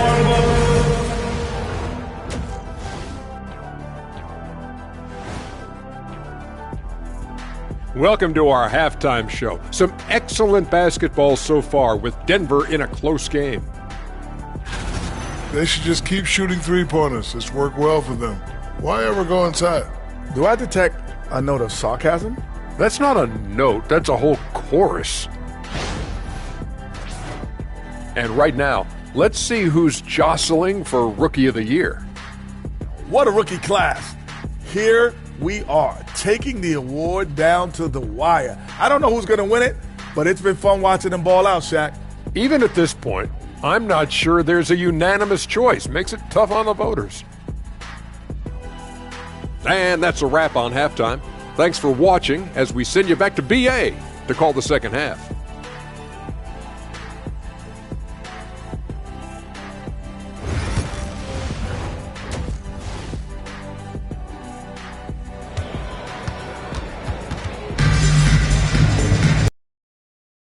We played through the first half in a game that's been fairly even so far. It has been a clinic out there by Kristaps Porzingis. You just love his patience offensively in the first half. Waited until he got the looks he wanted. You love guys who can get their shot within the flow of the offense.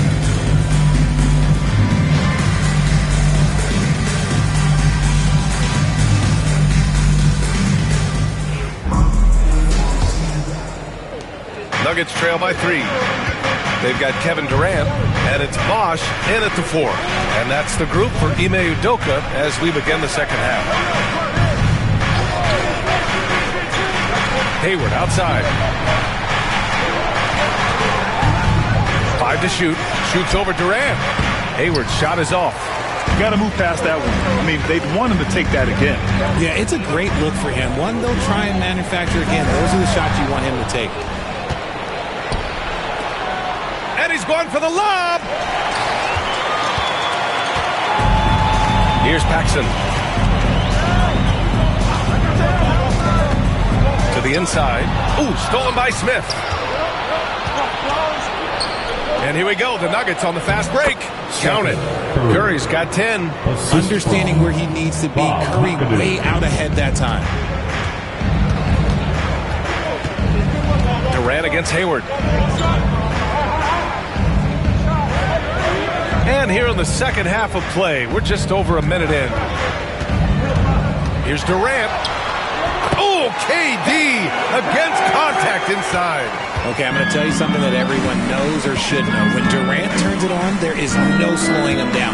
That's how lethal of a scorer he is in NBA history. Oh, and the jam by Thompson. B.A., I'm not sure he should be flaunting around the rim like that with this game so close.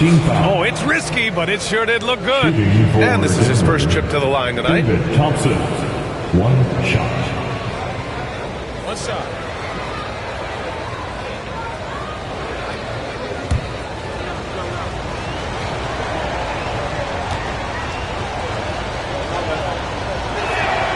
That one drops. He ties it up.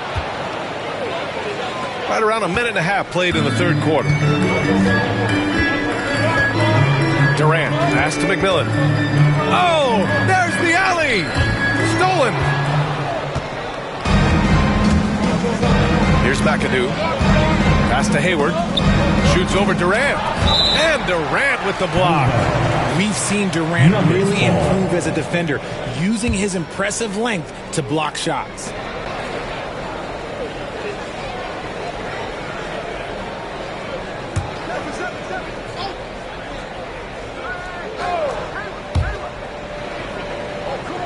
Curry passes to Hayward.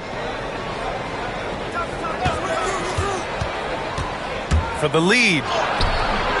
And it's good on the layup. 9 points in the game. Something that's evolved in this league, the level of strength training. Hayward can now easily muscle through contact.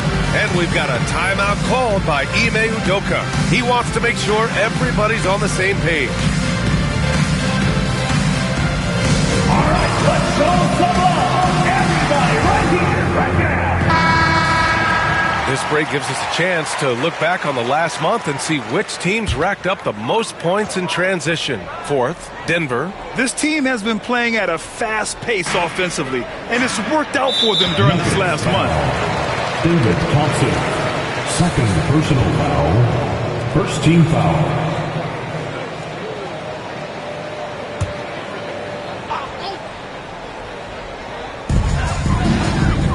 Bargnani, pass to Paxson.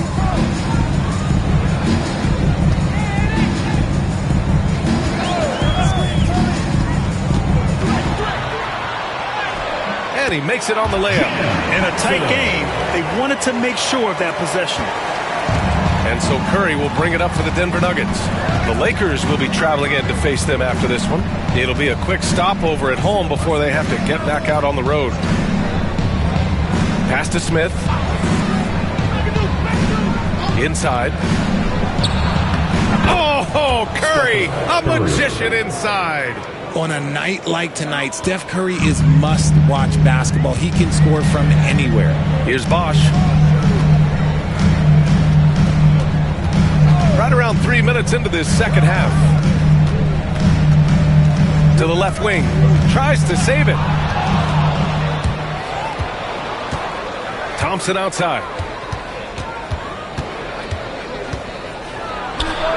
McAdoo, it's good on the putback. And the Nuggets lead by 4. Looks like we're starting to see a pattern here. Not afraid to get in the paint and get wet. Here's Bargnani. Shots blocked.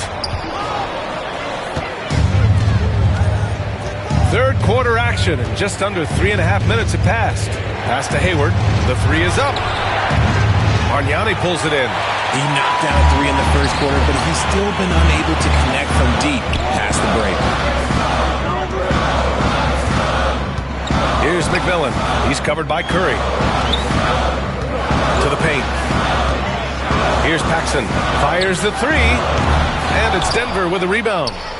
Smith's got a rebound number 5 here tonight. Here's McAdoo. Down low.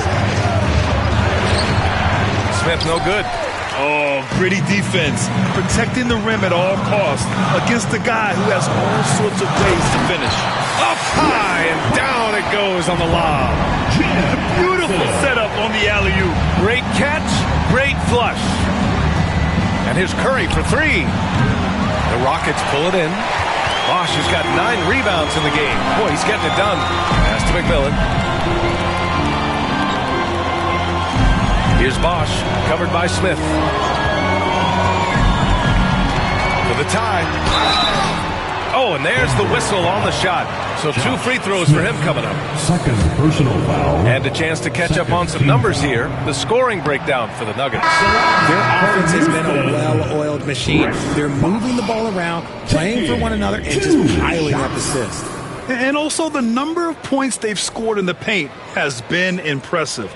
This coaching staff encouraging them to keep going inside.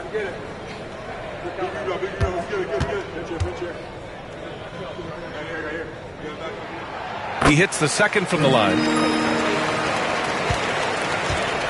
The Nuggets have gone 5 of 11 in this third quarter. Pass to Willis. Here's Pierce. They set the screen. Lets it go from deep. Hits a three-pointer. Pierce has got 7 points. Defensive mix-up there. He's the last guy you want to leave open. DiVincenzo with it. Yet to see a basket. Here's Bargnani. He buries it from 3. That's how you up the ante. Come right back at him. Yeah, I love the competitive fire right there. You drain a triple on us, and I'm coming for my revenge. Offensive rebound.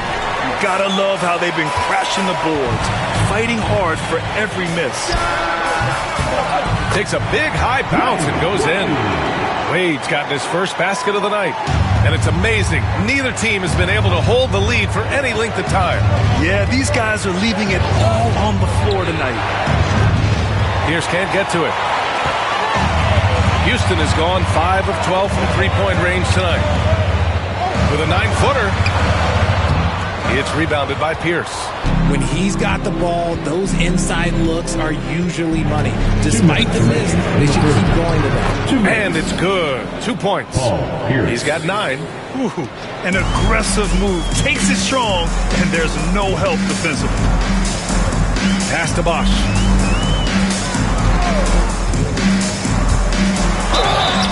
And a foul called on the way up. So he'll take 2 from the free throw line. First personal foul. He shot 2 free throws in the game. He's made 1 and missed 1. At the line for 2. Chris Bosh.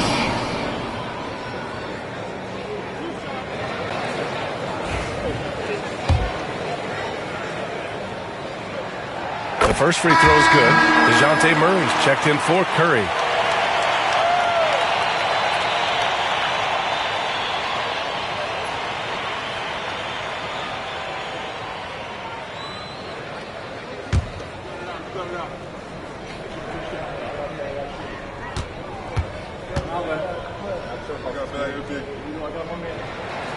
Good on both. A minute 42 left in the third quarter. Here's Pierce. 9 points in the game. To the middle. Here's McAdoo. And he takes the fantastic lead pass up strong for the slam. And although he's undersized at his position, his vertical, yeah, that'll clean up a few mistakes. On the wing, Wade.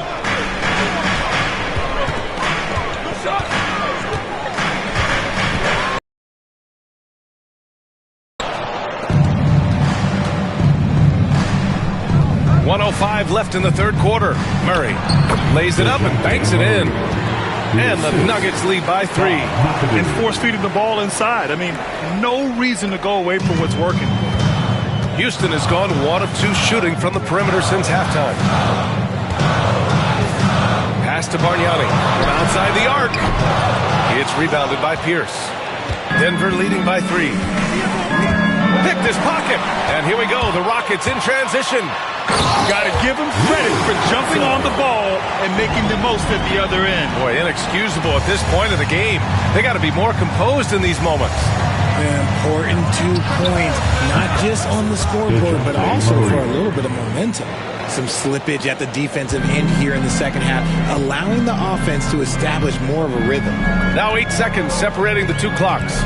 On the wing, Wade over Holiday, and he can't bank that one in.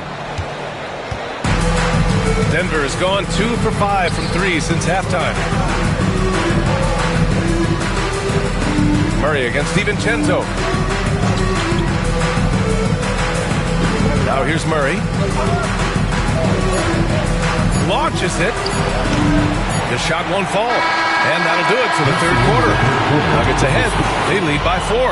And we're coming back in just a moment. Get ready for the fourth quarter when we return.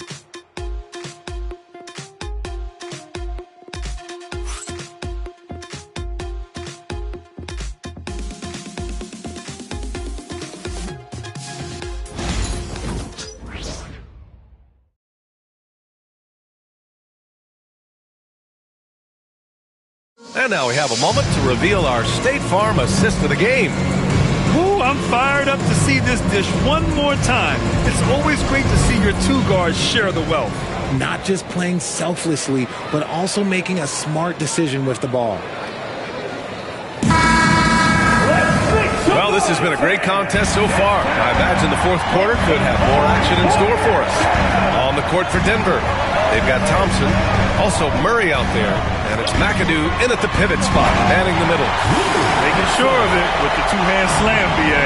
Yeah, I don't blame him. With the score this tight, you cannot take a chance here. Outside Murray.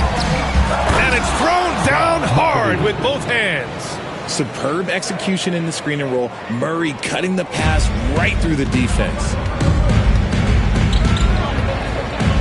Outside Eason. Here's Paxson. Pass to Hudson. Shot clock at 6. Blocked! And we played through about a minute here in the fourth. The steal. Here's Wade, and there's the lob. Bargnani can't hit. Hey, the struggle is real. He hasn't found much success with his offense today. It's blocked. And it's out of bounds to the Nuggets as Denver retains possession. And it's time to take another look at that powerful block. And this is exactly why he's out here, in order to block shots in tight games like this. Smith, he's checked in for the Nuggets. Curry comes in for DeJounte Murray.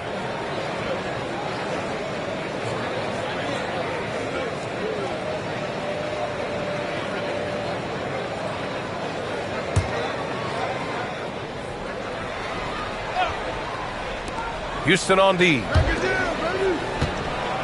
Here's Curry, and denied. He sends it right off the glass. Here's Eason, and rejected. And it's out of bounds.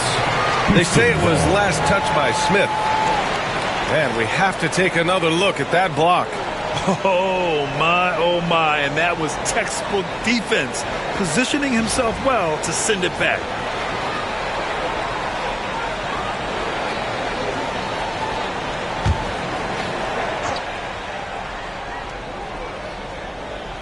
And just about a minute and a half gone by in the fourth. There's a screen to the wing on the left. Here's Bargnani, and it goes straight through with a swish. And this is just typical of him, always making an impact at crucial moments in the game. And his team needs every bit of his production if they want to pull this one out. It is neck and neck here in the final period. The Nuggets want a timeout.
us updated from the sideline. Allie LaForce. I was able to listen in on what the Nuggets coach was going over with his team. He told the team he has complete faith in them, saying, we're right there. Now we just got to make that push and really take hold of the game. We can do that.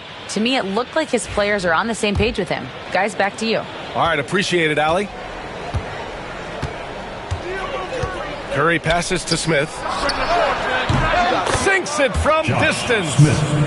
And the Nuggets lead by 5. Just an unselfish play from Curry, always ready to move the ball and his body to help an open shooter.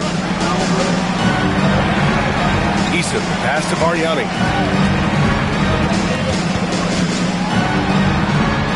And there's the rejection.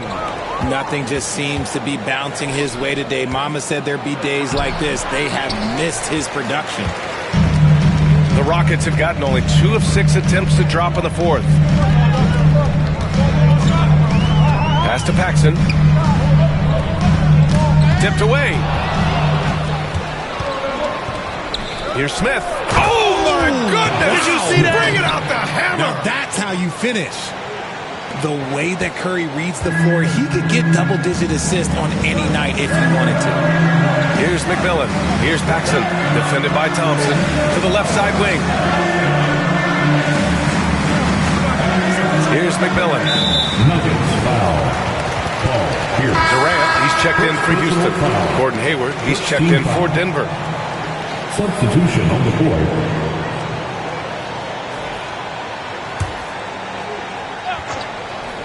Third minute of action now gone here in the 4th. Durant owning the inside. If you feed KD, this man is going to do this all night long. Now here's Curry. Defense right on him. Rockets foul. Jim Paxson. First personal foul. It's time to take a glance again at that superb block. Yeah, good offense comes from great defense. This lead is only getting stronger with plays like that.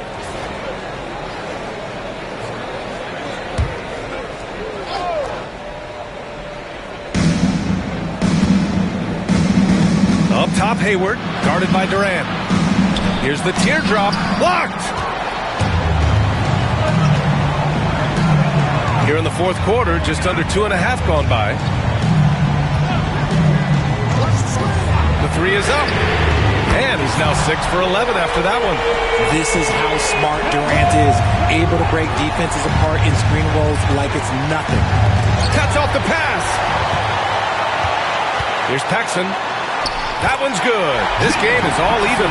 His nimbleness makes him a unique threat at the rim. And here's Thompson. They'll bring it up for the Nuggets.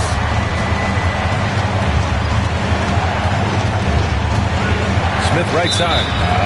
Out of bounds. It'll be Rockets ball. Horrible mistake right there. You hate to see unforced turnovers like that. Porzingis is checked in for Eason.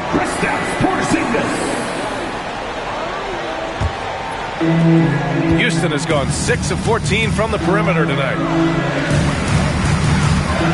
Pass to McMillan. Back to Durant. The 3, Porzingis. Rebounded by Denver. Yeah, and the defense has really got to tighten up on him. I mean, he's just too dangerous from the three-point line. Looking to get back on track. Oh, it's blocked by Porzingis. Those long arms of Porzingis are a serious factor on defense. Here's Paxson. And the go-ahead bucket, no good. The Nuggets have gotten 3 of 8 shot attempts to find the net here in the 4th quarter. And here's Curry for 3. That one's good, and it's Hayward with the setup.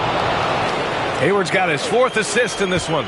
Their long-range shooting since halftime has been as strong as you could hope for. Now here's Porzingis. Smith with the rebound. Smith's got his 7th rebound here tonight. And he lobs it up to the rim. And the slam dunk by Thompson. Oh, what a perfect pass to set that up. Hey, the feed might have been pretty, but the finish, that was angry. And Ime Udoka has called timeout. He wants their game plan to be crystal clear at this point.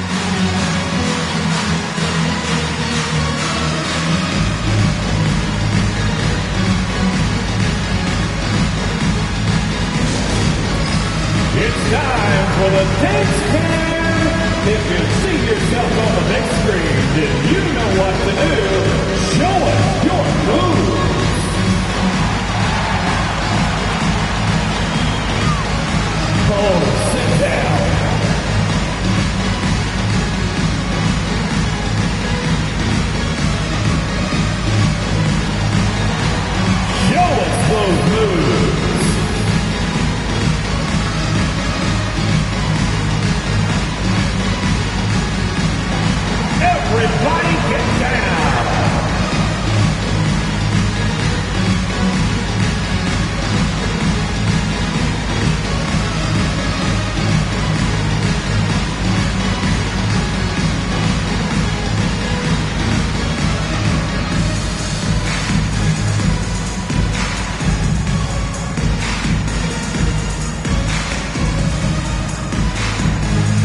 Number 8, Chris Bosch.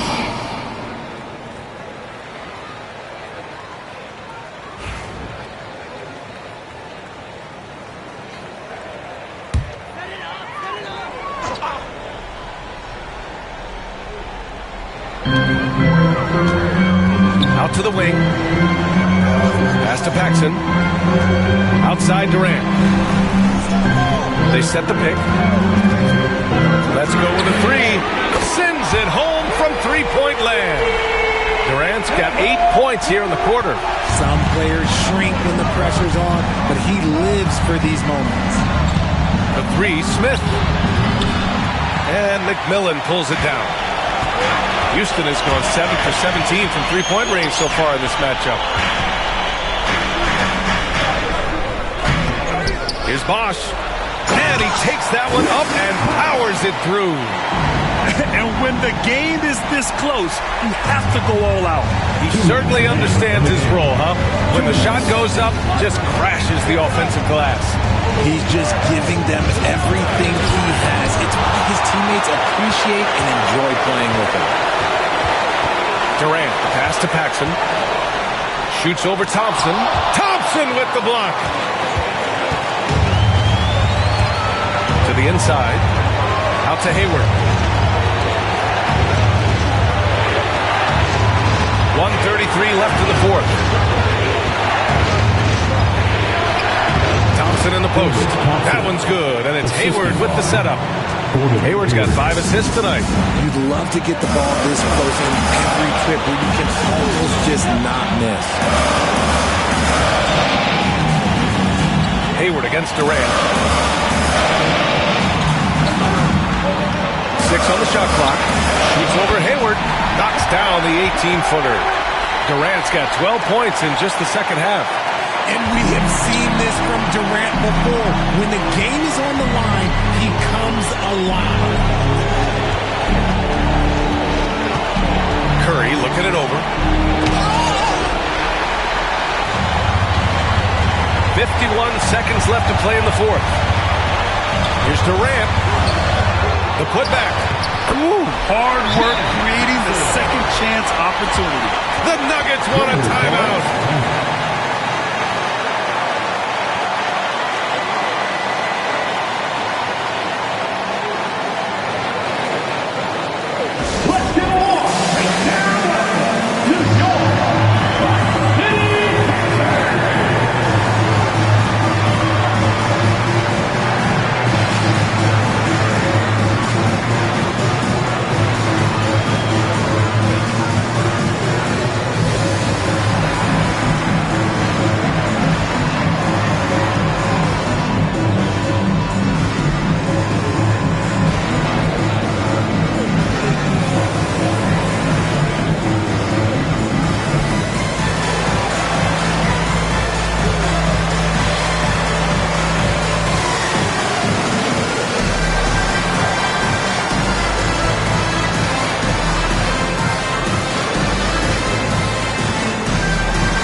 Making a change here.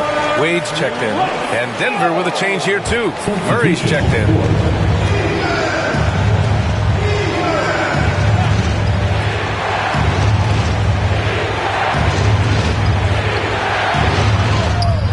The Rockets pull it in. They can't afford to waste this shot. Moments like this are what it's all about. Here's Wade. And he was fouled in the act of shooting. Opportunity for a three-point play here. Great to see guys who don't back down under pressure. He knew what they needed here and was determined to deliver them right now. And so he draws the foul, headed to the line to shoot a pair. Man, he made sure to get his money's worth on that foul. And he misses the first one. Boy, he wanted that one to go. And the Nuggets call time here. 20 seconds left in the fourth quarter. Turning here to our analysts. What elements become the primary keys at this point? That they're going to have to work fast coming out of the timeout. Yeah, no time to waste. They basically have to execute things perfectly from here on out.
And he does get the second one. And that narrows the lead down to just 3. And by missing that free throw, now a 3 could even the score. Not ideal. And so they choose to intentionally foul. And a smart choice right there. I mean, you can't allow them to just drain the clock. It's great to see a fantastic block on replay once again. What a play. I mean, that'll have the offense thinking twice about taking shots in his presence.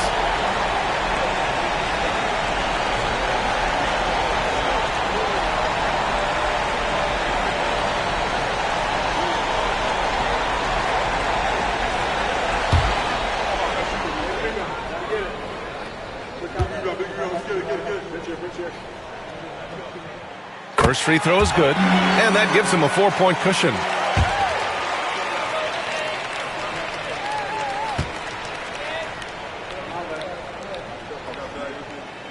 And so both free throws good, and it's a 5-point game. Coming up clutch there at the line, making it a 2-possession game. And it's Murray with the ball for the Nuggets. The 3 ball. It's hauled in by Houston, and so they foul intentionally. Yeah, no choice but to foul in that situation. Although, that's not the guy you want to send to the free throw line. At the line for Houston, Jim Paxson. Taking 2 shots.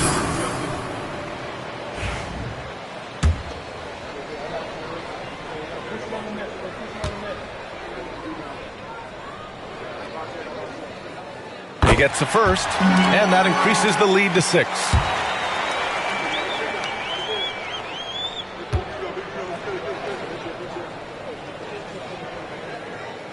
So he gets them both, and it's a 7-point game.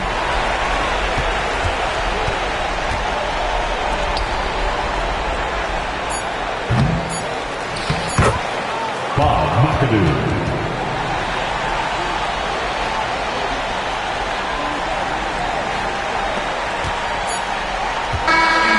So it's Houston winning this one. I'm sure they would have preferred a blowout victory, but a win's a win. And so true, but you have to credit the crowd for giving them such a big boost toward the end. It really kept this team's energy high. And now let's check in with Allie LaForce with the player of the game. Allie, thank you as always. And that'll wrap it up, folks.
And now, let's meet the starting lineup for the visiting Cleveland Cavaliers.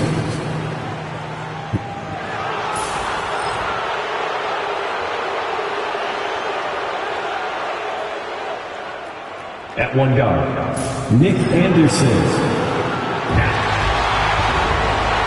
It's Thursday night, and it's taking a look here at some of the numbers for LeBron James.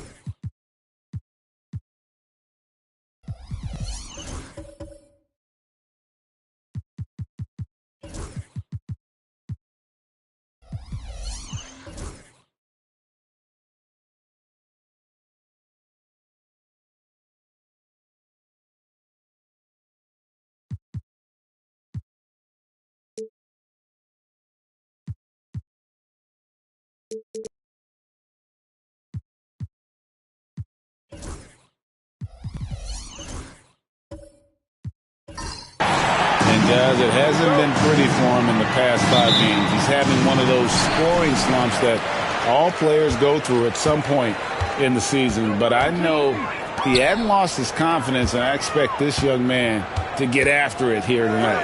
And a look at the starters for the Cavaliers. Anderson is out there with Kyrie Irving. Then there's Kevin Love. And it's LeBron James. And it's Sarr in at center. And for the Pacers, Lucas is out there with Robinson. And it's Mutombo, and it's Jerry Stackhouse, and it's Peyton in at the 1 spot. And there's Love. That's good on the assist by LeBron. The playoff picture coming into focus now, Greg, with a good portion of this regular season behind us. And for the teams that are definitely in, they're trying to maintain momentum and health, right? But for the teams still clawing and fighting their way in, that's where it gets exciting. Positioning and spacing, angles. Lucas understands where to get his jump shot and when. Love outside. Pass to LeBron.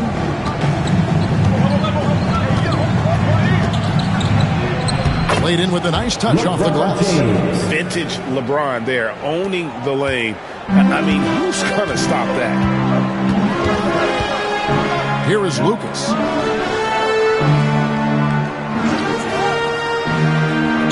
Passes to Robinson.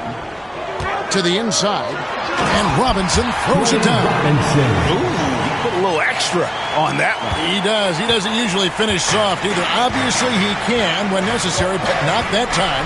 Not when he can throw it down like that. Boom! Now, here's Love. He's averaging around 5.5 points a game. Irving misses. The Pacers have gotten their first 3 shots to go in for to start off this game. Peyton's shot is off. For Cleveland, they've gone 2 of 3 here to start off the game. Irving kicks to James. Pass to Love. Here's Sarr. Anderson outside. 6 on the shot clock. Here's Love. And contact on the shot, so he'll be shooting free throws here. It's going to be on Dikembe Mutombo. Such a skilled guy to guard. Love a difficult matchup for anybody.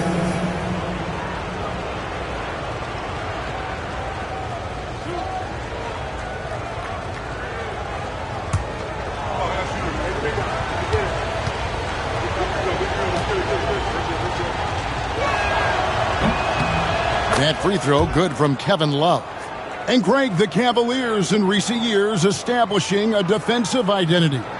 They do a great job of locking down the paint, Kevin, forcing teams to shoot over the top and just vacuuming up those misses.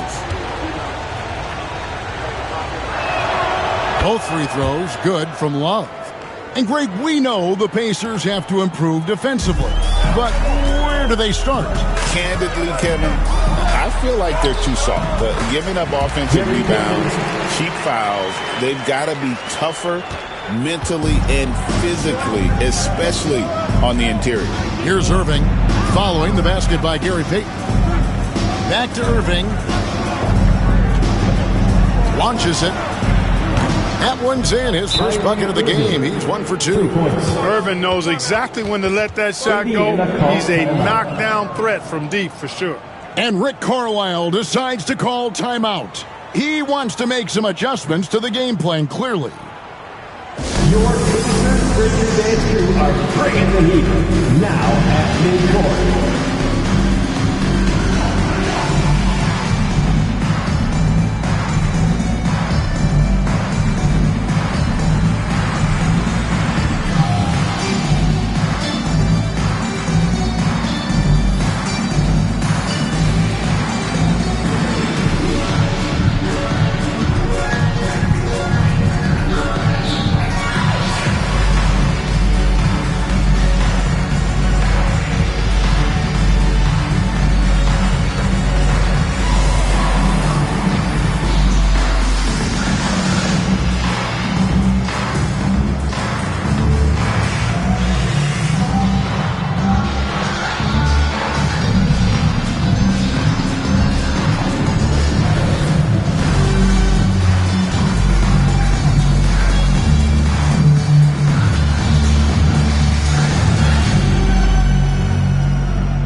With 3 games left until the start of the playoffs, let's see how the East will look. Taking a look at Indiana. They've got their eye on the number 1 seed as the season moves into the final stretch. Currently first place in the standings, and guys showing no signs of letting up. And, of course, the Cavaliers. They find themselves in the dregs of the conference. When I look at Indiana, they're proving that all the talk we heard about them in the preseason was warranted. What a role this group's been on here early on. It appears to me, though, that this group has all the ingredients for a special season. Anderson against Stackhouse. Pass to Robinson. Right wing. Here's Stackhouse. He had 27 points last game. The rebound by Anderson. Those are chances almost always you can rely on him to get you 2 points, but the D just enough to keep him out of rhythm. Here's Sarr. They lead by 1. Sarr sets the screen for LeBron. It's tipped. For 3, Love. Offensive rebound. Sarr gets the bucket. And when you ask the coaches about Sarr, they rave about his motor. Payton against Irving. Payton surveying the floor. Stackhouse against Anderson. Stackhouse outside. Good D by Anderson. The Cavaliers leading by 3. Here's Irving. Pass to Love. Shoots over Lucas. Love, no good. For Indiana, they've gone 4 of 7 from the field, shooting over 50%. And the basket by Mutombo. Check out the Dikembe Mutombo doing his thing inside, using his height and reach to score the ball. Here's Irving. Dikembe Mutombo picking up that last basket. Back to Irving. Fires the 3. The Pacers pull it in. And I think that one could have easily have fallen for him. Wasted no time on that one. Stackhouse has got 5. Stackhouse locked and loaded on the catch. Almost automatic. Irving against Payton. The 3. And that's good. Kyrie Irving for three. And an eye for an eye. Both teams working to stretch the floor. Nothing like answering back. One team gets three, you fire three of your own. Boom. Stackhouse against Anderson. Robinson for three. Drains it from beyond the arc. Robinson's got his second bucket of the night. Just focusing on the task at hand. That's all you can do. Yeah, these teams trading punches right now. I mean, it's table tennis. Back and forth we go. And Kenny Atkinson calls timeout. He wants a minute here to get things straightened out with his team. It's time for... So both teams making some changes here. Let's check out the leaders in field goal percentage as a team. The Pacers in fifth. So patient on the offensive end. I mean, they're not going to force shots, and it's that selectiveness that's yielded such an impressive field goal percentage.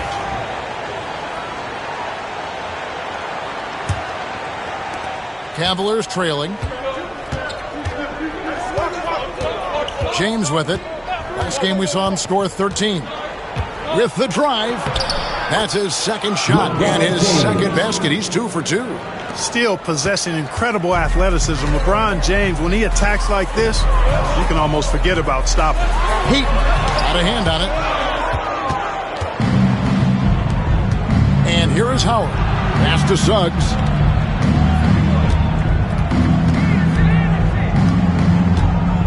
James outside. Here's the floater. Not this time. His first miss in 3 attempts from the field. Robinson passes to Mutombo. To the wing right side. Here's Stackhouse. And there are the Pacers with another bucket.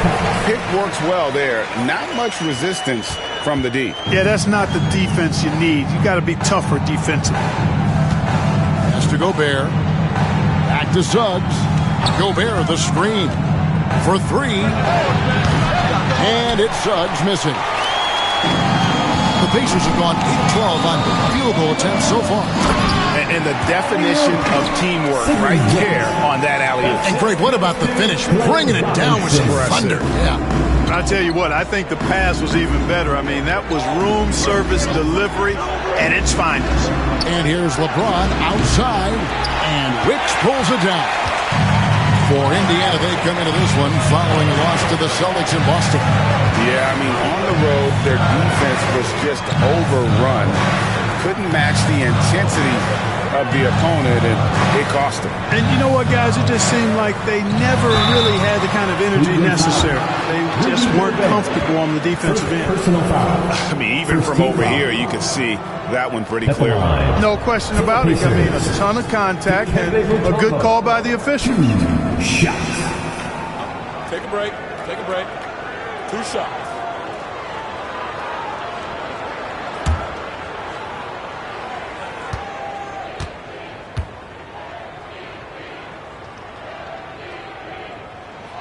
And he makes the first.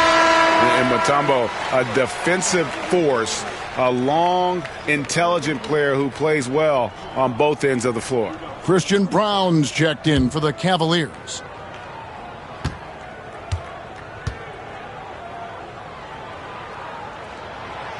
That misses, so he splits the free throws. The Cavaliers trail by 5. Suggs in the corner. Pass to Gobert. Suggs looking around. 6 to shoot. Gobert. He hangs in there and cashes in on the second chance points.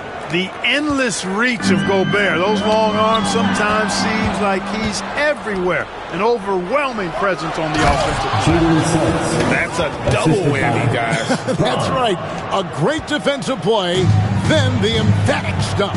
Well, turning defense to offense, we talk about it all the time.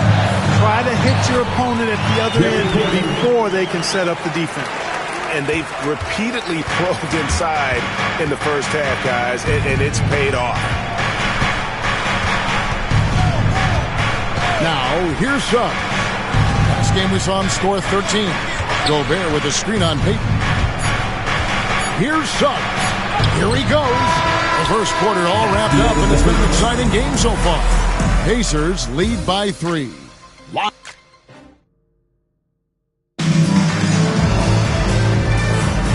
good action already in this one, but a fairly even matchup after the first quarter of play. And taking a look at the Pacers' performance here, guys. What are your thoughts? Impressive start. They came in with a well-conceived game plan and have executed. Yeah, you know what? Makes it really easy for the coaching staff in that case. No adjustments needed. Just keep on keeping on. On the floor for Cleveland, getting going here in the second. Gobert is out there with Juwan Howard. And it's Kyrie Irving, and it's Brown in at the three. And eventually, every player, GA, has to grapple with age, realizing they've lost a step or two against the young fellas. And sometimes that is a very slow realization. Oh, it is, Kevin. Hopefully, by that point, it's less about financial security and more about prolonging the inevitable, simply for the love of the game. Manuel quickly, he's checked in for Indiana.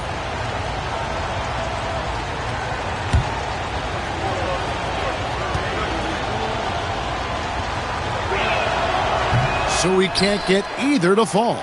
But these Indiana Pacers play at one of the quickest paces of any team in the NBA. Yeah, I love the fact that it's quite fitting considering the nickname, Indiana Pacers. And they do set the pace. They love to push that rock, and they do it relentlessly. Catching you before your defense can get set. It's a beautiful way to play. Tell you what, though, you got to be in great shape to make it work. By just driving straight into them, Stackhouse took away their options on defense. For Indiana, they have gone 1 for 2 on the night so far from the line. And team free throw numbers really about as good as you could ask for, around 80% on the season. And comparing to the numbers of last season, they've made a bit of improvement, so that's some positive momentum they can look to build on. The first one falls. Yeah, you can't really have any qualms with Jerry Stackhouse's energy. I mean, he plays with a lot of intensity, which is contagious for his team, and sometimes that can be a difference maker out there. Stars checked in for the Cavaliers. Kevin Love comes in for Juwan Howard. Making it look effortless. Send this guy to the stripe, he's going to cash in more than not. And it's Irving missing. He's cooled down a little bit after draining those 2 3-pointers in the first quarter. Pass to Stackhouse. Daniels with it. Shoots a fader. Quickly finds Robinson. Mutombo is screen on Love. Robinson drives in. Draws contact on the shot, and now a 3-point play chance as he'll head to the line. And creating a little separation here, gaining some confidence. Yeah, you get the sense that they're going to start stretching this lead out a little bit. First trip to the free throw line for him tonight. One shot.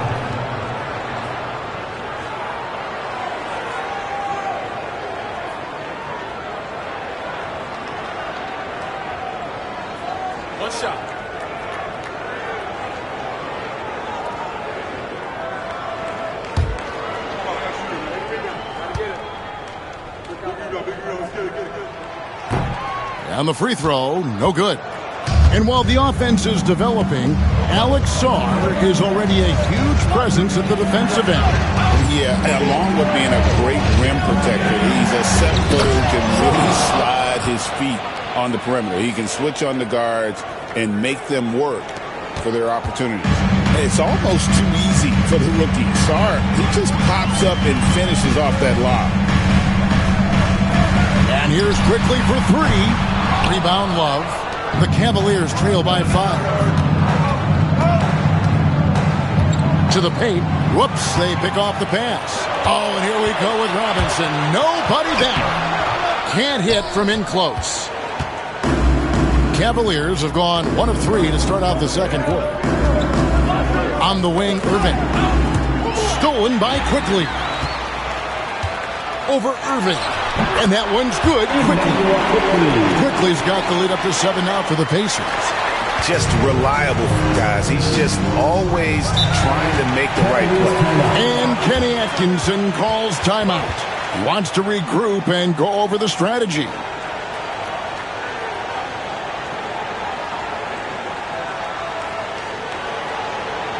Here comes Jalen Green's checked in for Jerry Stackhouse.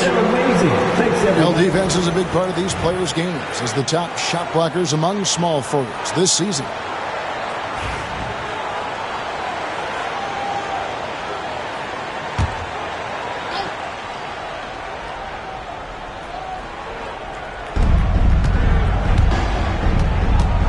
Quickly against Irving. Good on the three-point shot. Irving's got 9. And that gets him going here in the second after hitting 2 from long range in that first.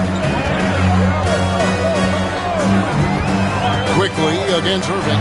And the wide open shot from Green. Oh, good with the triple. And on an open look like that, he's very gifted at making the weak coverage pay.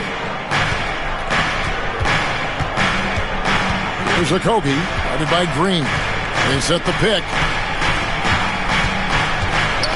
Okogie, the pass to Brown. Just 4 to shoot. For 3, Love. Pacers with the rebound. Right now, I'd send it over to the sidelines and get a report from David Aldridge. Kevin, thanks. Jalen Green has shown he's capable of carrying a team offensively. He said, "It feels good knowing that my teammates believe in me to do that. I had to learn a lot of things to grow, but that's what I work for. I want to be one of those guys that you give the ball to in crunch time." Kevin, I always want to give the mic to you in crunch time. Back to you. You are an unselfish playmaker. I appreciate that. By the way, Green can be electric and so fun to watch. Hey, D.A., thanks. Knocks down the 3-ball. Gets the shot he wants. The defense wasn't quite connected enough. They lost contact. For Cleveland, they come into this one following a loss to the Heat. Well, I felt like they were never on the same page defensively in that one. Gave up way too many easy shots. And, you know, that's all about effort, and I'm sure their coach let them have it for the lack thereof. And he's been way off the mark this quarter. It's been ugly. Daniels passes to Quickly. No good. The Cavaliers trail by 7. Here's Okogie. Still without a basket. Pass to Love. Over Daniels. Once again off the mark by Cleveland. Indiana's gone 3 of 7 tonight from three-point territory. Green kicks to Quickly. Robinson sets a screen for Quickly. Puts up a 3. And Brown pulls it down. Down low, here's Irving. Great pass to set up the layup. Irving's got 11. Hey, the skills of Kyrie are obvious, but what isn't so obvious is his underestimated strength. Pass to Robinson. Floats one up. And a rebound goes to the Cavaliers. Guys, this hasn't been his quarter. I mean, to me, he just doesn't look completely comfortable or confident. Irving against Quickly. And with that shot, the Indiana lead is cut down to just 3 in the basket from Kyrie Irving. And defensively, they are on their heels every time the ball comes inside. Yeah, I think they've got to ramp up the aggressiveness. If they don't, things are just going to get worse from here. Mutombo sets a screen to the middle. It's tipped. Sharp defensive instincts from the rookie. Sorry using those long arms to knock that one away. Back to Irving. And it's sent back by Mutombo.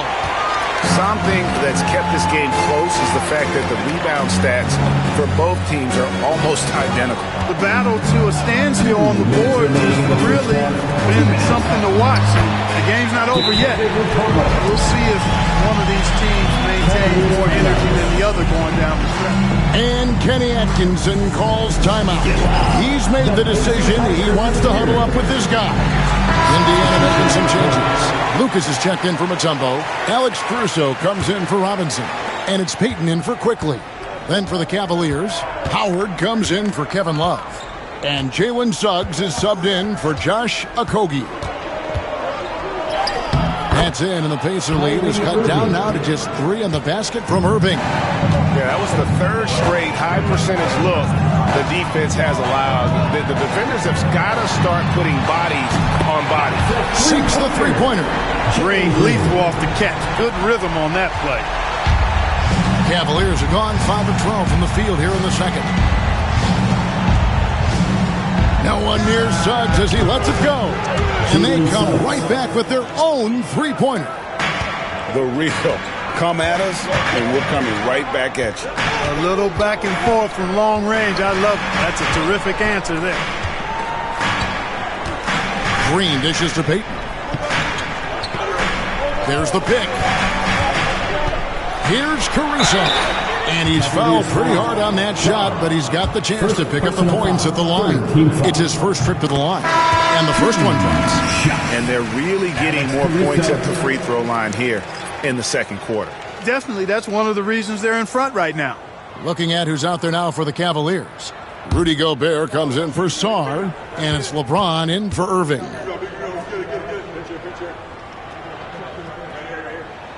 That one falls, so he hits both of them. 55 seconds left now here in the second. Peyton against Suggs.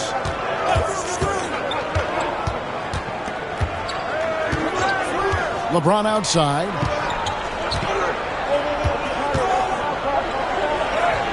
Oh, LeBron's just too strong inside.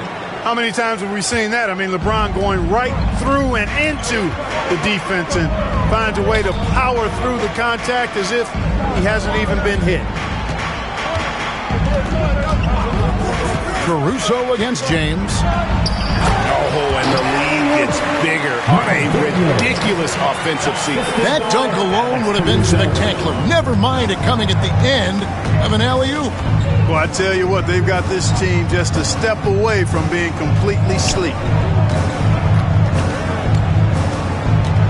Now James takes a three.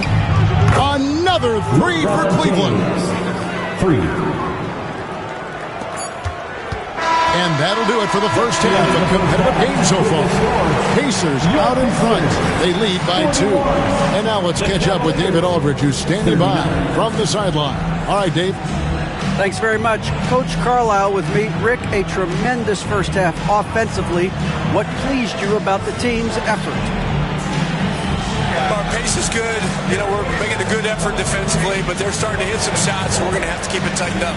All right, Dave, thank you. And time now for the halftime break with the third quarter soon to follow. Right here on 2K Sports.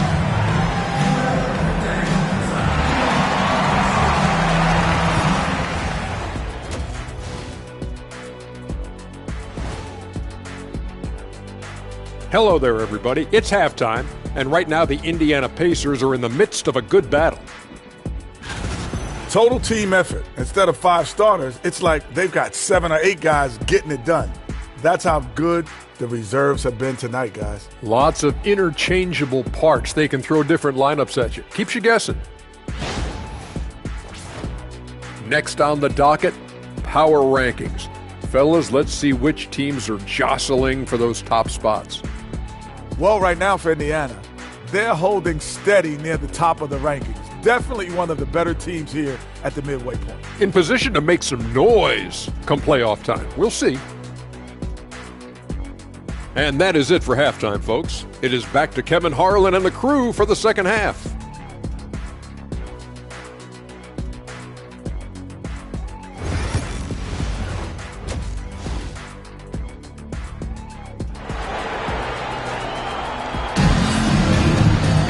And we've got second half action for you. Thus far, a pretty evenly contested game. Kyrie Irving really making a difference here. Yeah, he's just been raining down on them from deep here. Talk about dialed in. Well, you know, the stroke looks fantastic. Even when he's had a hand in his face, it hasn't affected him at all. Cavaliers trailing. They've got Peyton. Robinson is out there with Lucas, and it's Mutombo, and it's Stackhouse in at the 2. So that's the group out there for Indiana. Boy, the defense refusing to give up anything easy. Love seeing that kind of intensity. Lucas kicks to Robinson. Back to Lucas. Out to the wing. Clock at 6. Here's Stackhouse. And Stackhouse throws it down. Boy, can Stackhouse bounce. So much fun watching him do his thing. And it's Irving with the ball for the Cleveland Cavaliers. 4-point game. And it's Love, top of the key. Some nice passing by Cleveland here. with the step back. Pass to Sar. Shooting foul as the whistle blows. He'll shoot 2 free throws. And the length of Sar is a lot to deal with. Sometimes the defense has to foul. First trip to the line for him here.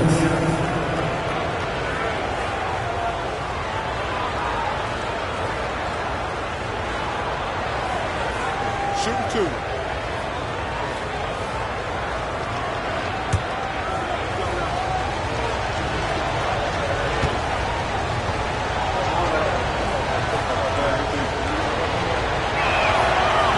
Free throw good. Sar. And there's just so much potential for Sar. He's got that Wemby-like build with a lot of skill.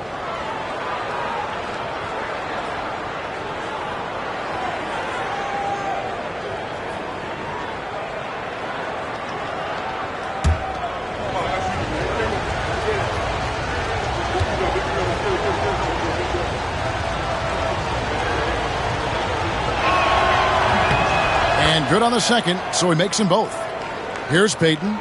He provides a good amount of offense for the team, averaging around 11.5 points a game. Outside, Robinson. Back to Payton. There's the 3. It's good from long range. Stackhouse has got 5 points in the quarter. The assist totals, Kevin, just continue to grow. They're way ahead in that category. Ball movement. Example of a different mindset. Here's the lob. LeBron flies through the air. Superb timing by LeBron on that alley-oop. Irving against Payton. Mutombo with the ball. 5 points in the game. Lucas looking for an opening. Good, and the assist goes to Stackhouse. Lucas has got his second basket of the night. That makes 3 in a row to start the second half. And Kenny Atkinson calls timeout here. He wants to talk to his guys.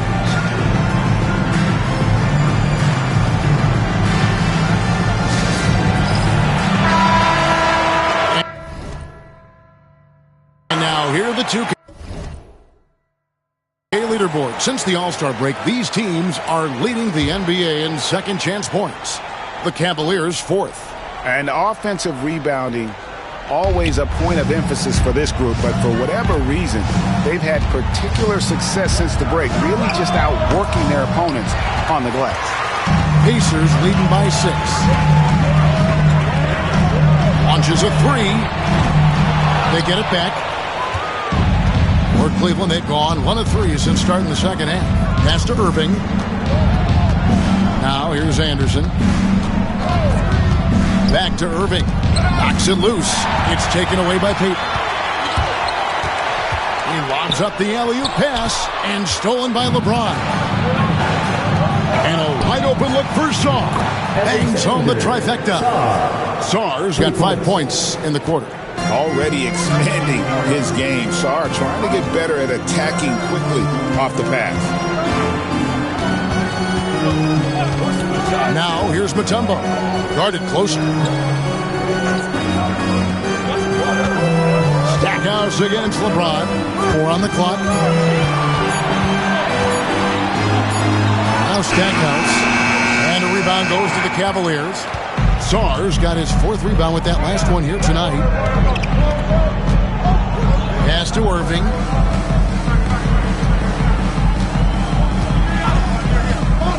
For the tie. Buries the long-range jumper. Irving's got the game tied up here for Cleveland. We've seen Kyrie do this so many times, precise in the two-man game. Lethal, too. Payton passes to Robinson. Here's Lucas. And the shot goes in. Lucas has got 7. In the third quarter with just over 3.5 minutes off the clock. Love outside for the lead. And Stackhouse pulls it down. He is single-handedly dropping the temperature in here with that cold streak. And he's got to find other ways to contribute then, because his shot making is not happening right now. Here's Sar. And no good. Had a chance to take the lead there. And you could tell he thought that triple was going to fall. Oh, he blocked it and deflects off the backboard. Great overlook there. 7 points in the game. That's a shot that Peyton can occasionally make. I like whenever he looks to expand his range some, though. And here is Irving. He's got 18. LeBron outside. Trying to answer back, but that three is off the mark. Irving against Peyton. And it's off from three-point range. The Cavaliers trail by 5. And stolen by Peyton. Pass to Lucas. And stolen by Song. Here's LeBron. LeBron right to the finish. LeBron's skill level is so great. I mean, that mid-range is not his go-to, but he can do it all, so it looks like it's part of his go-to. Ball's knocked loose. Here's Lucas. Money from the wing. And the Pacers lead by 5. Cleveland's gone a less than productive 2 of 6 from three-point land in the second half. James against Robinson. Back to Irving. He can't hit that time. Great D that time from Peyton. And here's Peyton. He'll bring it up for the Indiana Pacers. Robinson, that's good. Here is Anderson. No scoring in this one. Pass to Irving. James outside. Here's Song. Yes, and it's LeBron picking up the assist. James has got his 3rd assist on the night. Well, Sarr continues to develop that three-point shot, hoping to make it a reliable part of his game. Here's Stackhouse, and it's blocked. And so it looks like the Pacers will retain possession here. Indiana ball. A sensational block that definitely deserves another look. You know, that's about as good a defensive play as you're going to see. Instant reaction to get a hand on the shot. Beautifully done. Both teams deciding to change it up. And Rick Carlisle decides to call timeout. Wants to talk some things over. Might be seeing some things to adjust. Showtime. Here are your Pacers Breaker Dance Crew.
And for their shooting numbers, not a strong suit for them this season. Top 20 in field goal percentage.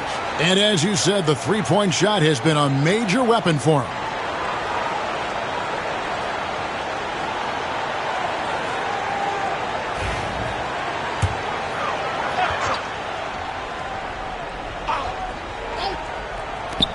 There's 1:47 left in the third.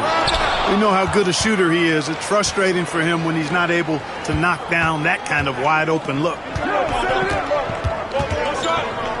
Pass to Brown. And here is Suggs. Floats it up for James. An emphatic alley-oop jam. Yet another stellar night for LeBron offensively so far. In some ways, he's just unstoppable. Quickly the pass to Lucas. Now Green. Back to Lucas. And out of bounds. The Cavaliers will take it. All we've we've got a moment here. Let's now see who the league's top scorers are. Fifth on the list, LeBron James. And his contribution to his team offensively cannot be understated. He is always leading the way for them with his ability to put up points. Looking at who's out there now for the Cavaliers. Gobert, he's checked in for Song. And Okogie subbed in for LeBron. Pass to Brown. Back to Suggs. Howard finds Suggs. That's good. And so Howard with the assist. Suggs has got 8 points. Oh, great ball movement there. Indiana's gone 7 of 15 from three-point range tonight. They're not afraid of that shot. Quickly the pass to Lucas. Indiana moving it around. Suggs against quickly. 6 on the shot clock. Caruso, a screen on Suggs. This one for 3. Rebounded by Howard. Cleveland with the ball. They've got an 8-0 run. Pass to Gobert. Suggs against quickly. With some arc. Yep, that one goes. And now a 3-point Cavalier lead. And so far in the second half, this has been a different kind of game than what we saw early on. No question about it. I mean, these teams are really battling hard now. It's still anybody's game as we've reached the end of 3. Cavaliers lead by 3. And do not go away as we'll be back in just a few moments with the start of our 4th quarter coming up next.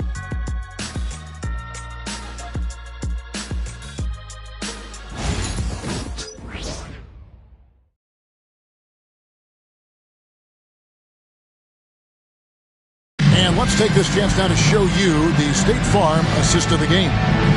Yeah, an easy choice tonight. Look at the precision on this pass. Put it on a platter for him. Served him up a tasty room service dime right there, boy.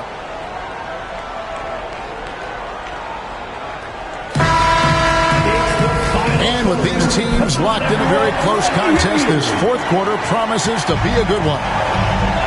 And Cleveland looking at who they've got to start the 4th quarter. They've got Anderson. Juwan Howard is out there with Rudy Gobert. Then there's Suggs. And it's Okogie in at the 3. Just enough coverage to bother that 3-point attempt. Here's Howard. That's slammed in by Howard. The D just kind of stepping aside and letting him get to the rim. There's a reason, GA. The lead is what it is right now. You know, you look at it, the communication is lacking, as is the trust. They can ill afford those types of breakdowns. It won't work. You can't win with those kind of breakdowns. Missed inside. Pacers trail by 5. To the paint. Lucas kicks to quickly. And 2 free throws coming up. Unable to get that one to go with all the contact. It's going to be on Rudy Gobert. With every passing season, Quickly's role seems to expand. Yeah, you know, Kevin, he's had to prove himself over and over. And now that he has, I don't think you'll find nearly as many doubters as he had when he first came into the league.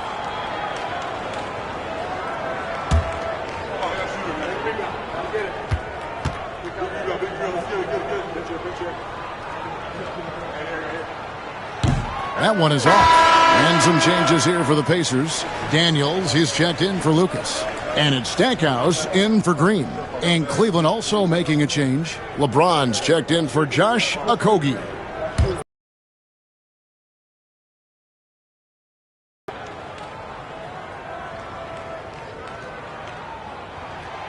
And he's good on the second. Tough miss at this juncture. They're down 2 baskets right now.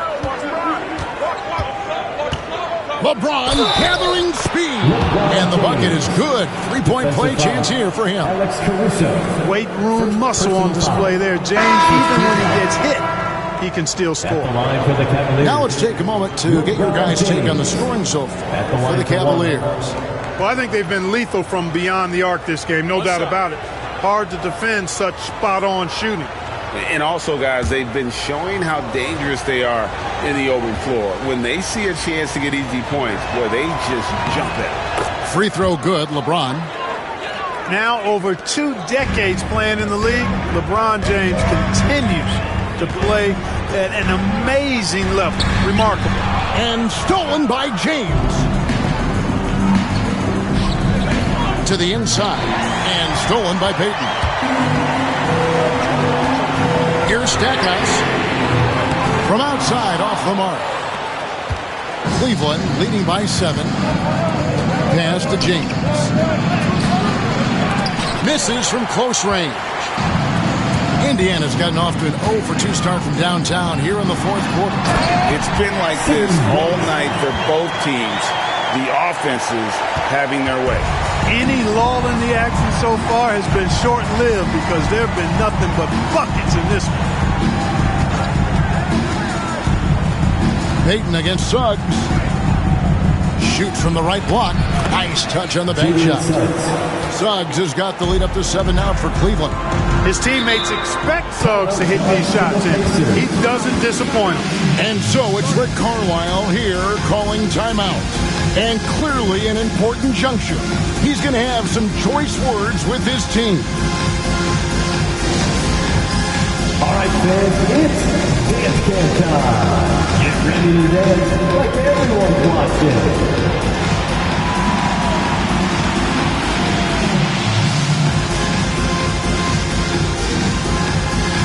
Let's go.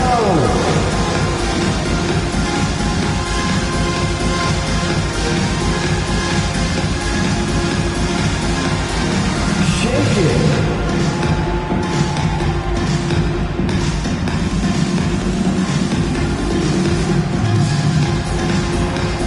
Somebody doesn't have rhythm.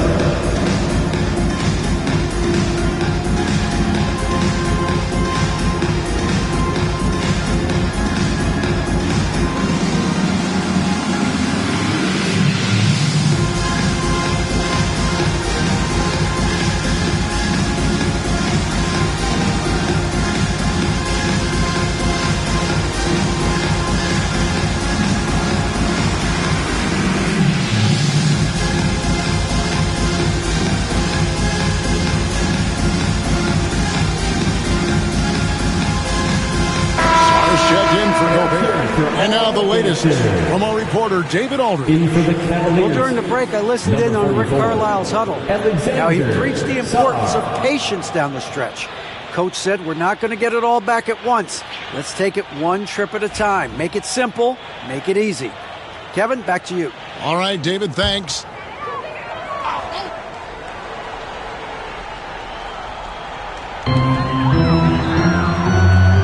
Caruso kicks to Payton. Indiana moving the ball around. Pass to Wicks. Shot clock at 5. Here's the teardrop. And that one is off. Good D by Howard. The Cavaliers leading by 7. And contact on the shot, so he'll be shooting free throws here. Second personal foul. Second team foul. Shooting for Cleveland, Juwan Howard, taking 2 shots.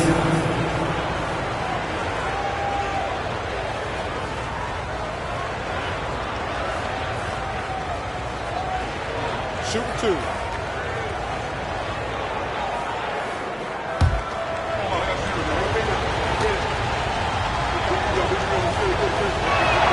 The first free throw is good. We're still waiting for that first miss from the line this half. 100% since halftime? Come on now. I'm not sure this lead's going away anytime soon with that kind of marksmanship. Mutombo is checked in for Alex Caruso.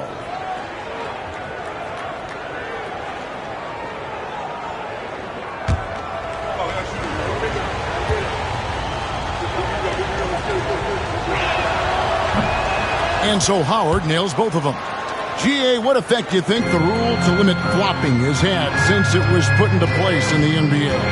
Well, I do think we're seeing less theatrics, and there were fines before, but a flop now might impact the game itself. So I'd say it's been a bit of a return. He's starting to heat up from outside. That's his second this half. And so James will bring it up for Cleveland. Their biggest lead of the game was 9.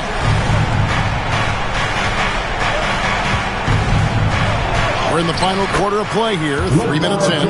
Guys, his consistency in terms of shooting has really helped them seize control. Pass to Wicks. Now, here's Mutombo. Here's Daniels. No good that time. Solid rebound there, and with the score like it is, that's an area where they can't afford to get lazy. Yeah, another column in the stat sheet that hasn't gone in their favor. To climb back, they've got to put forth more effort. Yeah, nothing too fancy, just getting the job done when they need to. Make every possession count. James in the high post. And again, it's Cleveland. The mid-range jumper has really been a vital part of LeBron's game in the second half of his career. Waiting outside. Pass to Wicks. Daniels with it to the right side. From downtown, they grab their own miss. Oh! Yes, sir! Come on, bring it! And Kevin, even though they're down, he's still looking to do the spectacular, and he did. Well, maybe this is the best time to do it. I agree. I mean, now's when they need a spark the most. Oh, taking it to the rack with power. Hammering down the two-hand slam. Really piling on the lead with a dunk like that. Count it, and the Cavalier lead has been cut down to just 6 points with the basket from Stackhouse. Cavaliers have gone 6 of 9 on their field goal attempts since the start of the fourth quarter. Anderson outside. Pass to Song. Floats it up for James. Hammers the alley-oop through. Add this game to LeBron's extensive career highlights. I mean, he's had plenty of big nights like this, but it never gets old. Stackhouse outside. Mutombo is screen on Anderson. Inside, it's deflected. Here's Stackhouse, and Stackhouse throws it down. And guys, he's not an easy man to stop when he's got the rim in his sights. Never has been, never will be. He is a determined finisher. And guys, I like the fact that he chose the one-hand tomahawk slam because you get a little higher when you go off one hand and one foot. And Kenny Atkinson calls timeout. And that timeout by Coach was carefully measured, wanting to make sure that everybody is on the same page here.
Check in for the Cavaliers.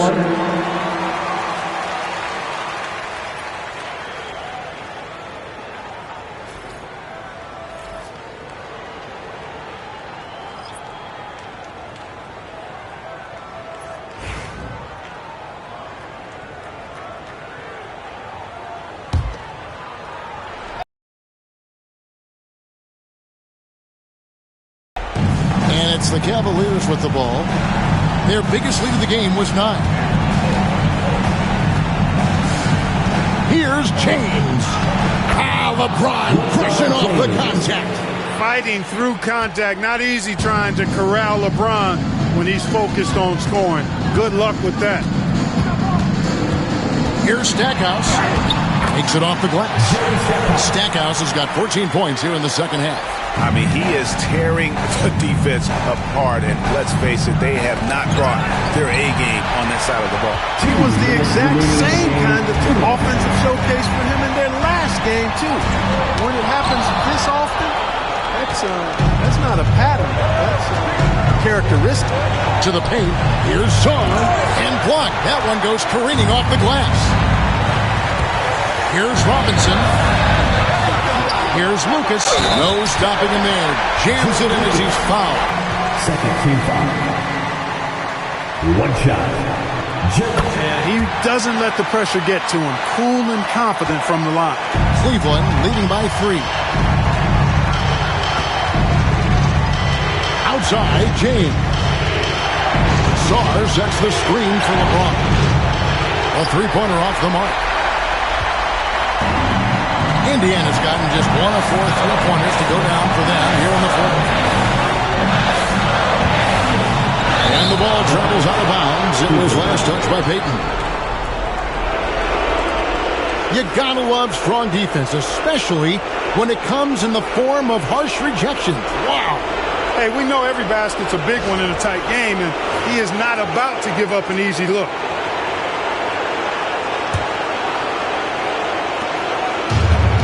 Cleveland's gotten off to an 0 for 2 start from downtown here in the fourth quarter. They set the pick. Here's LeBron. James absolutely owning the inside. James never lets up. He is absolutely fearless down the stretch. To the inside. Here's Stackhouse. Money! Talk about a clutch moment from Stackhouse. That's why they love to have that guy taking these shots. James looking around. Lob outside. It's rebounded by Payton. Very surprising that he came away empty there, especially given room to operate. Lucas. LeBron with some nice D. And you can see the defenders afraid to kind of get in his way a lot of times when he's on his way to the basket. But on that one, they were there. So physically powerful. A tough task to defend LeBron inside. Third team foul. At the line for the Cavaliers, LeBron James taking 2 shots.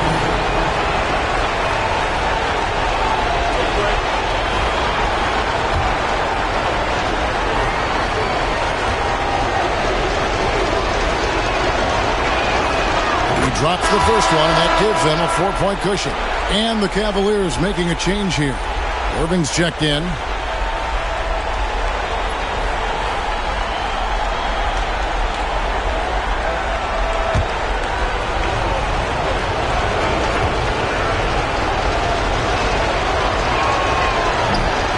And he hits both free throws here. So now it's a 5-point game. That makes it a 2-possession game now. Those could turn out to be vital free throws. And so it's Rick Carlisle here calling timeout. He's very aware of the timing here and the significance of getting things squared away with his team.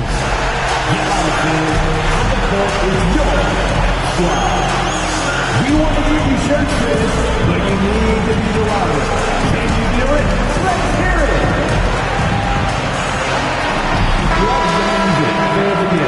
That was your Pacers High School.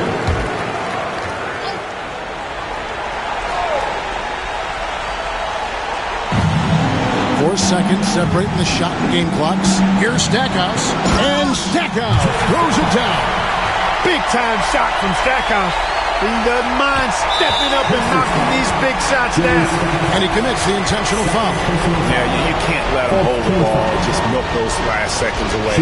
No, he got a foul. I mean, it's going to come down to free throws here. Foul right away.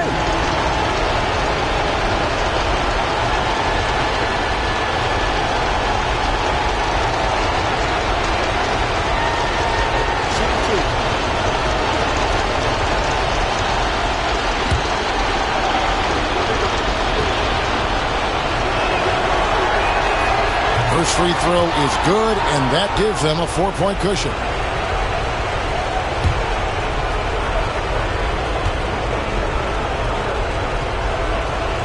And so he drops them both. It's a 5-point game. Time called here. Indiana decides to talk it over.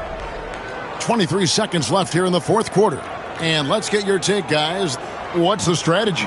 Trying to stay alive. They've got to work quick. They're going to draw up a play here, I think, to get a shot right off of the inbounds pass and not waste too much time at all.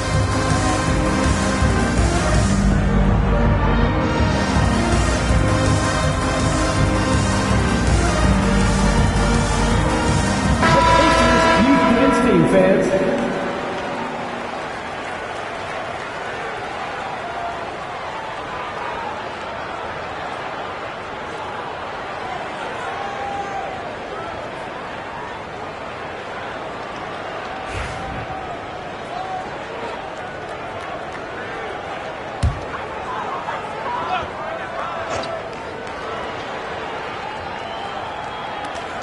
Robinson dishes to Lucas. And stolen by Kyrie Irving. And an intentional foul right there. You have to foul, but I'm sure they would have liked to foul someone different. They didn't really have another option. I mean, I thought they did a nice job getting it in his hands and making sure he was the guy who would go to the line. 2 shots.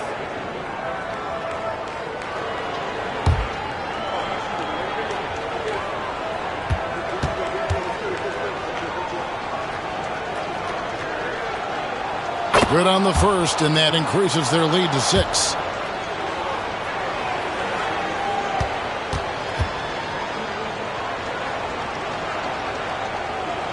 Second one is good. Getting both at the line, and it's a 7-point game. Goes down.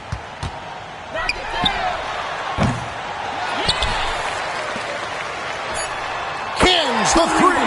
And obviously his momentum from the last game has carried over here tonight. And you know that's how it goes with him. I mean, his hot streaks, guys, don't last minutes. They last days. And so it's Cleveland who comes out on top here. A narrow win under difficult circumstances, Greg, as the visiting team. It really was, but that didn't seem to bother them. I mean, road team, home team, all I know is they were the better team. Well said. Well, folks, that's going to do it for now.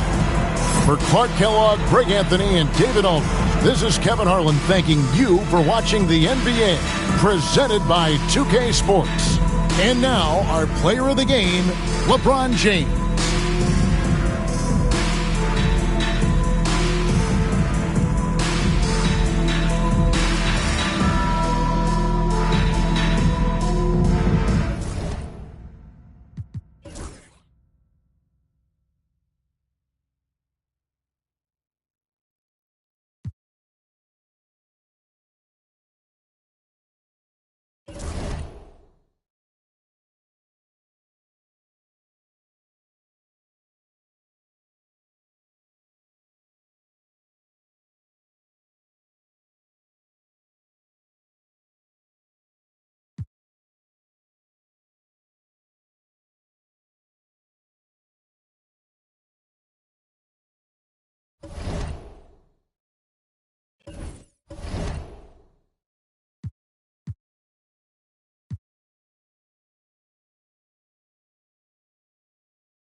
Thursday night, the best night of the week for NBA. And let's take a look now at some numbers for Shai Gilgeous-Alexander.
And a stat to focus on is his steal total over the last 5 games. He's been working on his defense, trying to be a disruptor, and it's made them a lot better on D. All right, checking out Golden State's opening lineup. Jackson out there with Johnson. Then there's Edwards. Then it's Shai Gilgeous-Alexander. And it's Edey in at the 5, roaming the paint. And for Los Angeles, And it's Robertson in at the point guard position. That's unblockable unless they can get a bigger man on him. Got to learn your lesson. And something that makes SGA so dangerous on offense, his elite drive and kickability. Yeah, you have to load towards him when he comes off a high pick. He just draws so much attention and can find another cutter or spot-up shooter. He has so much gravity to his game. 6 to shoot. Pass to Kirilenko. The Clippers got to hurry. Late clock here. Got a piece of it. They get it back. And there's the shot clock violation. Couldn't get the shot off in time.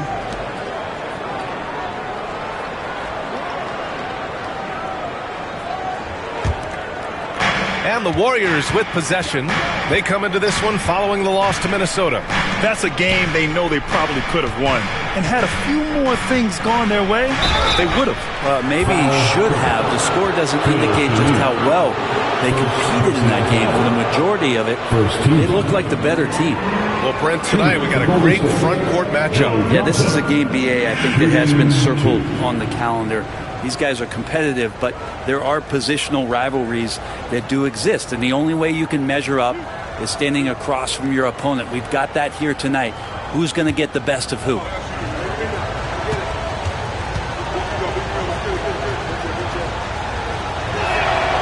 And he drops the first. You know, not too many teams have the stability at head coach as the Warriors have had, Brent. Well, I'm not sure there's ever been a more perfect fit for a team than Steve Kerr with the Golden State Warriors. It has been a magical run in the Bay Area, and you just look at the type of connectivity he has with his players, and again, how much joy these Warriors play with. And now we'll go to Allie LaForce, who had a chance to talk with Tyronn Lue. He was emphatic, saying that Edwards was their main concern, telling me Anthony poses problems on both sides of the ball, and he is relentless. He doesn't let up. He wants his guys to match Edwards' energy. Okay, thank you, Allie. Here's Robertson, a top-tier scorer, averaging a little under 25 points a contest.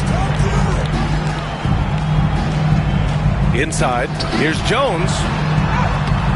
Edwards pulls it in. He's so good at getting to the rim. Maybe tries to get a little bit too cute with that one. I thought he'd lay it straight up and in. And the Warriors miss again. The Clippers have gone 0 for 3 from the floor to begin this one. Kirilenko. Ooh, some solid defense from Gilgeous-Alexander. From deep, Johnson. The rebound by Robertson. Here's Kirilenko. Gilgeous-Alexander defending. From 17. The shot misses. I mean, just a tough start. Missing their first 5 shots. Down low. Here's Edey. And he throws it down. What a terrific lead pass. Ooh, that's a tough spot to be in as a defender. With that height disadvantage, it's very hard to protect the rim.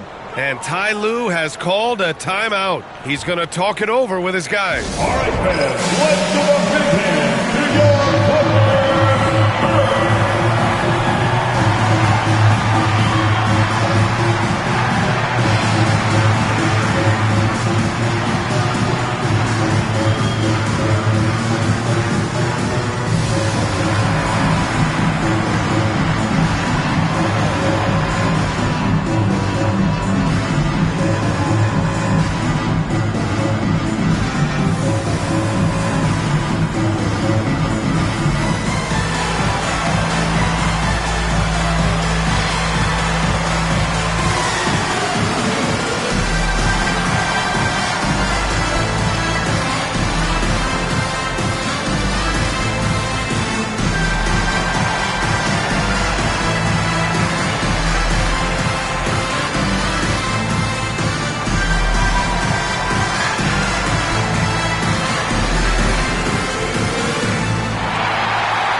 The 2K leaderboard highlights the top scorers since the All-Star break. In the third spot, Shai Gilgeous-Alexander. You have to appreciate scorers who turn it on down the stretch. He's given them points in crucial games.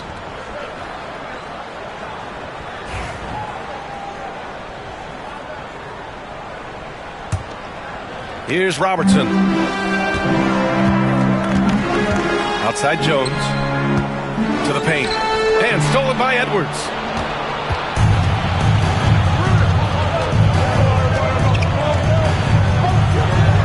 Kicks it out to Jackson. Johnson against Jones. Tries it from the top of the key. And out of bounds. Los Angeles will have it.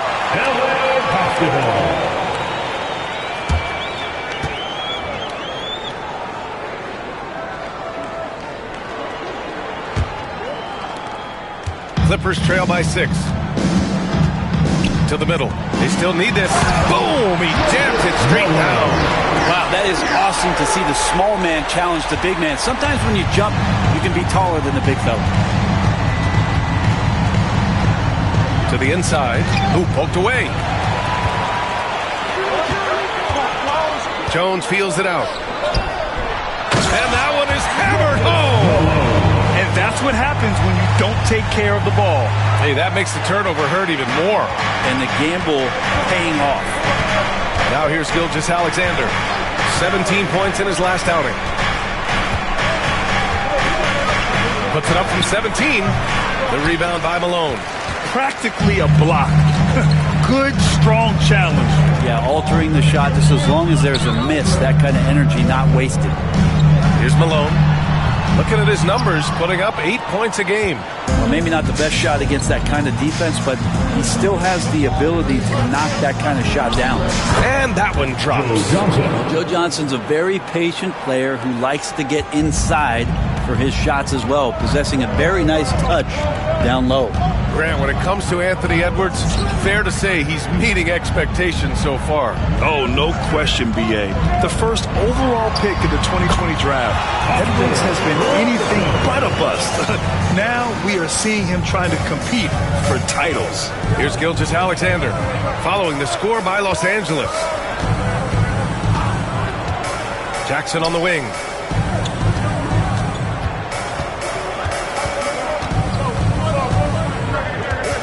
Shot clock at 5. Pass to Edey. And here's Edwards. Lets it fly. And Gilgeous-Alexander missing. Here's Kirilenko, defended by Jackson. You're only two players who can hit a teammate like that in stride. Beautiful assist. And here's Gilgeous-Alexander. He'll bring it up for the Golden State Warriors. Jackson on the wing.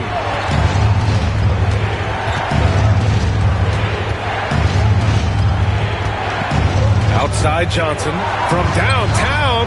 Yes, and a nice assist from Jackson. Johnson's got 7. Well, Joe Johnson, a good shooter for all the time he spent in the NBA. That's solid. And Ty Lue has called a timeout. We might see him looking to make some tweaks to the strategy here. They're coming off that loss against Denver. They kept the game close, but made a lot of mistakes. And we heard about it from the coaching staff after. And they made some comments themselves that some of the fault might have lied with them because they didn't go in with the best of game plans and they didn't make the right adjustments. So we'll see tonight if they do.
He's checked in for the Warriors. Halliburton comes in for Gilgeous-Alexander.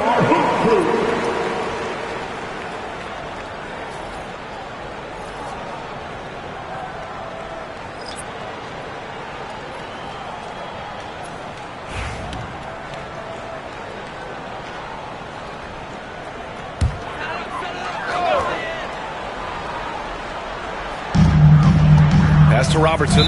Foul against Golden State. Joe Johnson. First personal foul. First team foul.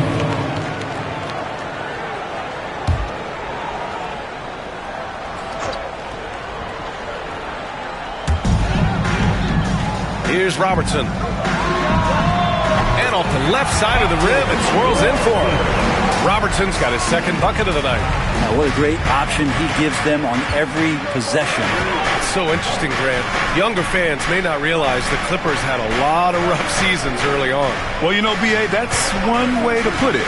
You know, in their first 27 years in L.A., they only made the playoffs 4 times. But things have definitely changed. Owners have changed, and now they're postseason regulars in the league. And here are the Clippers now. After the Warriors picking up a basket just a moment ago, here's Robertson. Robinson with the block. The 7'4" wingspan of Robinson going to work on that shot. Swatted away. Inside. And there's Jackson on the assist by Edwards. Edwards got 3 assists tonight. Looks like we're starting to see a pattern here. Not afraid to get in the paint and get wet. Here's Robertson. 23 points for him last game against Denver. Down low. Here's Person. Always a nice way to start. Makes his first one. Pounding it inside early and often, setting a physical tone. Let's check in with our reporter, Allie LaForce. Well, the Clippers' talent level is unquestionable, but they can run hot and cold at times. Coach Ty Lue said taking care of the basketball, transition defense, offensive rebounds, and spacing. Those are the 4 things you have to consistently be good at every single night. Brian? Yeah, he knows what he's talking about, Allie. First personal foul. These are his first free throws of the game. At the line for 2, Oscar Robertson.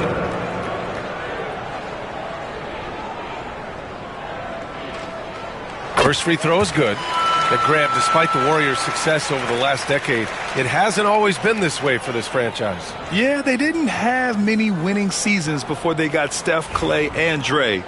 And you know, B.A., from 1978 to 2012, they made the playoffs just 6 times.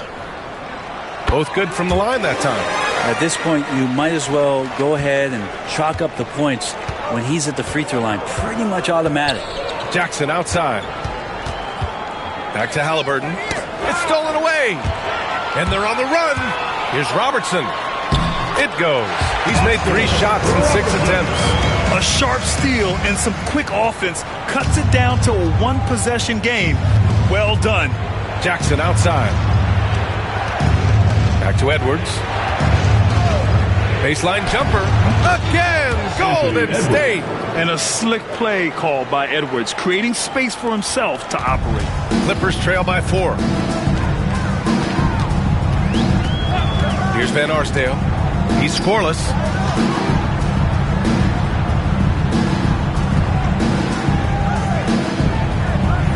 Isaac with a screen on Edwards. Just 5 on the clock.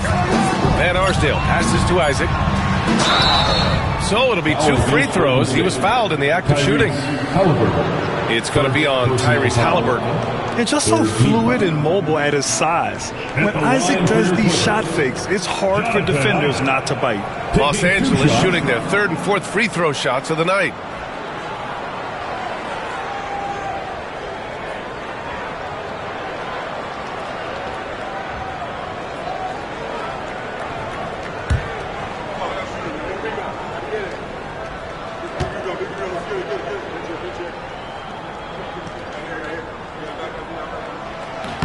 The first free throw is good. You know, Isaac had some injury struggles in his career, but he hasn't let that deter him. He still plays with a lot of intensity and gives this game his all.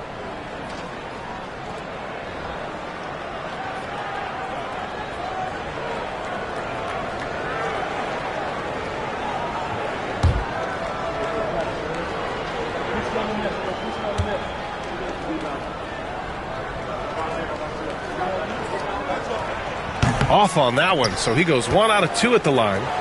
An impressive skill set, but what really separates him is the competitive edge that he plays with.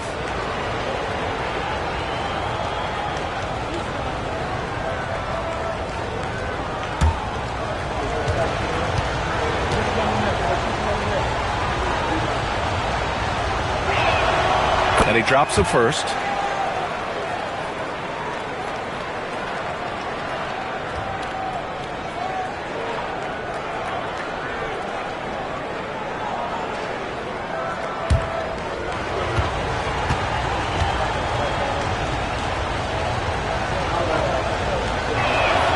And both free throws good for Edwards.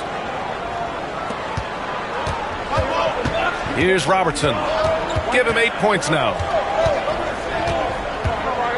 They set a pick. There's the triple. The shot no good. No shortage of scoring here at the end of the first quarter. Warriors ahead. They lead by 5. Let's take a quick break, and then it's on to the second quarter after this.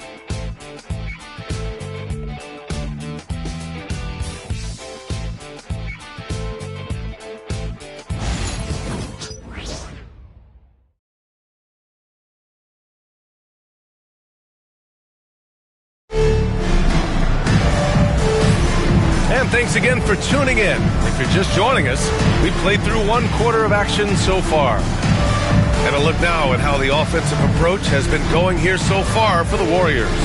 They've done a great job facilitating shooters. Their early game has seen a lot of hot passes and has kept the defense guessing as well. Well, I want to add also the damage that has been done on the inside. It's a lot of rubble in there, but they're continuing to go right at the defense. They've got Jonathan Isaac, and it's Malone in at the 5. That's the group for the Clippers starting the second. For 3, Westbrook. Warriors with the rebound. And this matchup with Los Angeles, their first meeting of the season, to the paint. Here's Halliburton. Look at Halliburton converting through contact. And as the perimeter game took over, it seemed that the dominant big man went away a bit. Instead, the bigs just got more skilled, Brent. Well, B.A., dominant big men are really hard to come by. So when you do get one, there tends to be a lean. But yes, it's been about the skill of the big over the past few years, along with the game transitioning to the three-point line and picking up the pace. There'll be another big man out there who changes the game back to the low block, B.A. Here's Edwards following the score by the Clippers. And that one drops for him. You got to bring more muscle if you want to stop Edwards from scoring. He's gifted at converting through contact. Halliburton against Westbrook. Played it in with a nice touch off the window. And once more this half, they find a way to get great position inside. Outside Edwards. Second quarter of action, about a minute and a half played. Halliburton against Westbrook. Unable to get that one. Clippers trail by 5. Right wing. He shoots it. Oh, it's blocked by Jackson. I mean, if I was out there, I'd probably test anyone but Jackson Jr. And timeout called by Ty Lue. I think right now he must be looking at some adjustments.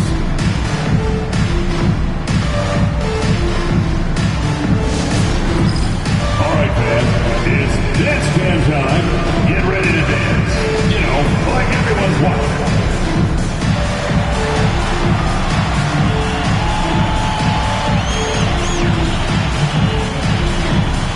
No.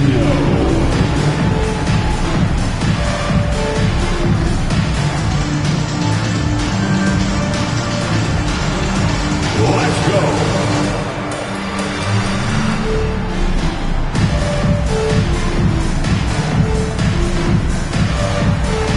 Oh, that's nice.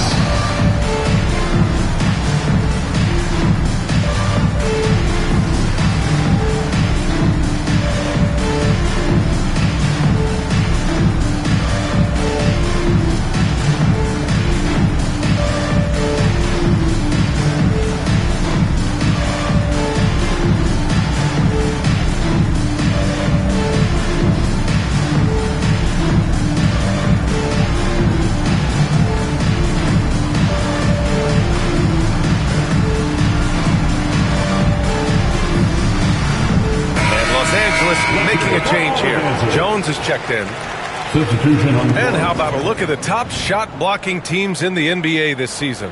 Number 1, Los Angeles. Second, the Warriors. Well, both of these teams really shine on the defensive end, especially when it comes to their shot blocking. So we could be in for a low-scoring game.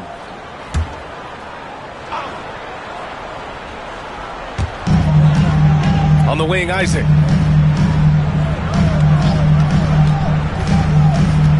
Pass to Westbrook. 5 to shoot. From deep. It's hauled in by Lucas.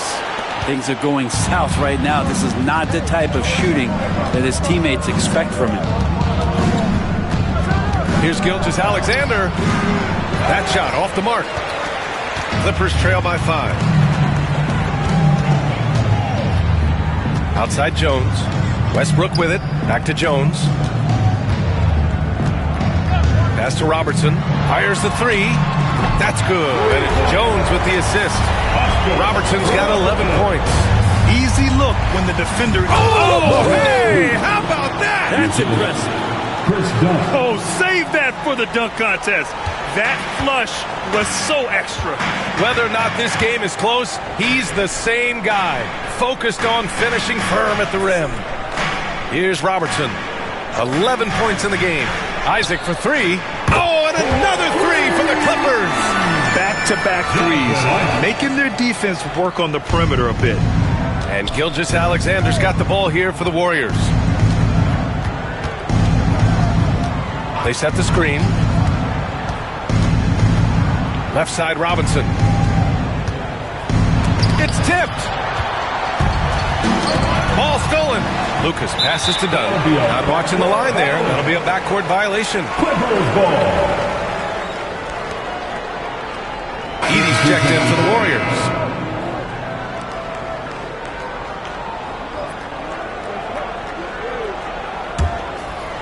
Just under 3.5 minutes played here in the second quarter.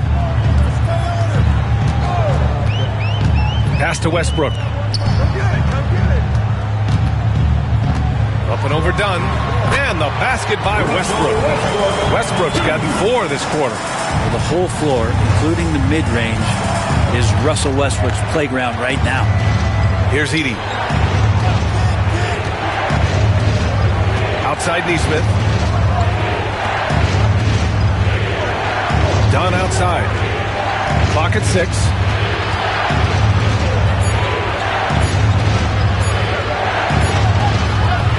It's rebounded by Los Angeles. Westbrook with it. Doing some damage on the offensive end. Putting up a little over 14 points a game. Pass to Dunn.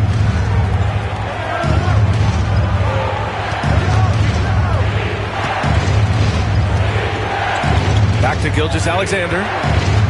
The 3 is up. Chenier grabs the miss. Just terrible defense. I don't know how he missed that shot.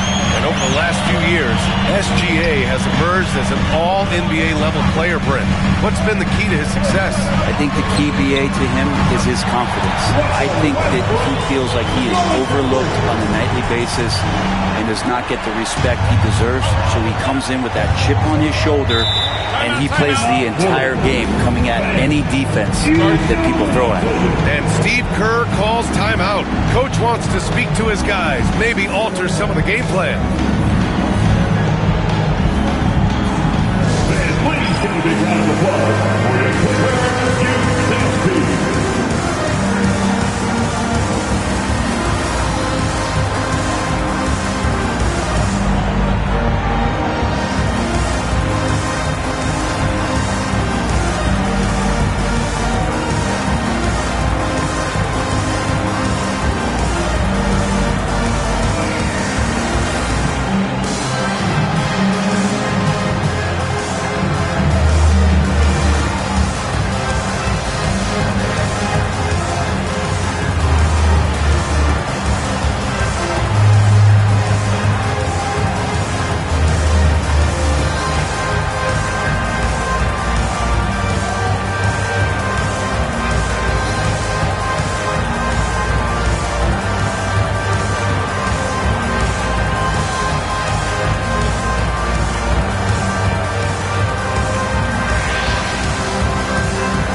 Here's Lucas. Isaac covering. Here's Dunn. No good. Had a chance to end the run there. Los Angeles leading by 4. Isaac with it. Picked up by Neesmith. Shoots from the right block. Isaac's shot is off. The Warriors have gotten only 3 of 9 attempts to fall in the second. Oh, and he got fouled on his way up. He'll head to the line to shoot 2. They'll pin that one on Jonathan Isaac. Hey, if you can't block it, sending him to the line can be the next best thing.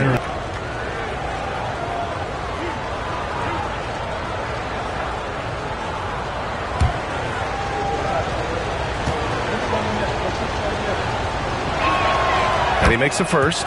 And I know this is the part of the schedule where the grind of the regular season can wear players down, Brent. Well, one of the things, BA, that can really help you out to accelerate this point of the year is go on a nice little winning streak. Win 4 or 5 in a row. And it kind of takes away what it is that the last maybe month has been in terms of the grind, because you're celebrating some success that just pushes you towards the playoffs. Now here's Westbrook. He's got 7. Here's Chenier. Pass to Jones. Driving in. And he's going to the line for 2. The official saw contact while he was going up. And even from where we're sitting, you could clearly tell it was a foul. And a moment here to take a look at the scoring breakdown for the Clippers. The most consistent attack on offense so far has been the mid-range jump shot. We'll see if they can keep that rolling. So much good energy and flow tonight, and that has really come out of great ball movement. Guys have been open, and as soon as they are, they get the ball. That's good from Jones.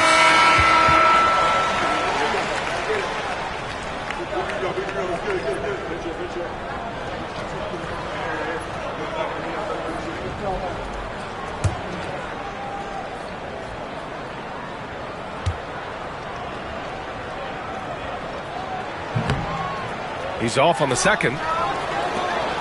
Warriors trail by 3. Right side, Neesmith. Gilgeous-Alexander against Jones. Dunn outside. Shot clock at 5. There's a screen. Fires from deep. Connects from downtown. Dunn's gotten himself on the board with a 3 there. No way he's going to pass that shot. He is way too far back and relaxed in getting out on it. Back to Westbrook. 1:51 left in the first half of this game. And that's where the defense has got to be questioned. You can't let Russell Westbrook, of all people, get behind you like that. Pass to Edey.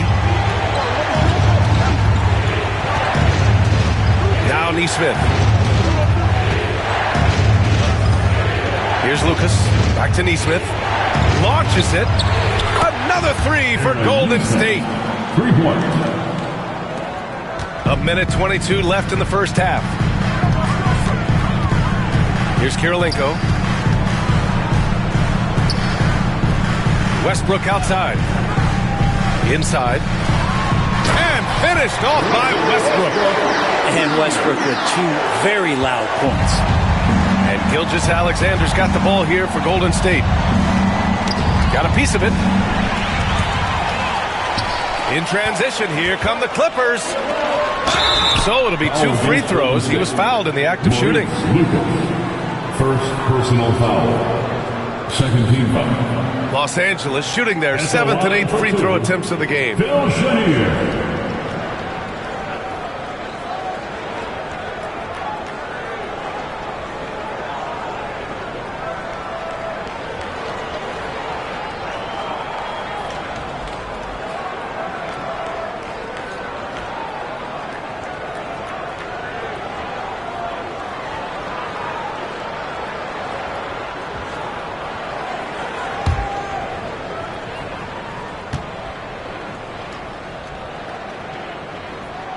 And the first one at the line is good. And some changes here for the Warriors. Edwards comes in for Dunn. And Halliburton is subbed in for Gilgeous-Alexander.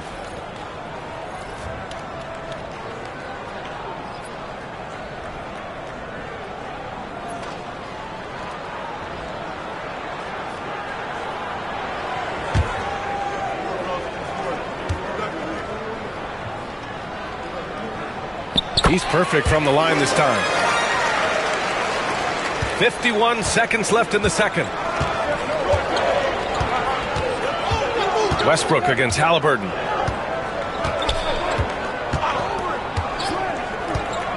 Shot is up.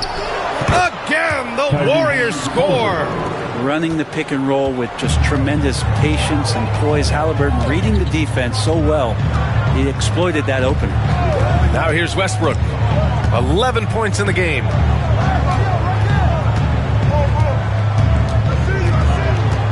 Six on the shot clock. No coverage that time. Westbrook's got 13 points now in the quarter. It took a little bit of time, but now he's taking the pen off the cap and putting his mark on this game.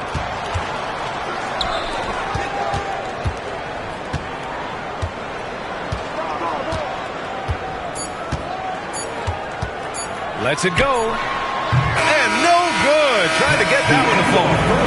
And a pretty tightly contested game here as we end the first half. Clippers ahead, leading by 3. Well, now we have some time to check in with Allie LaForce. Allie.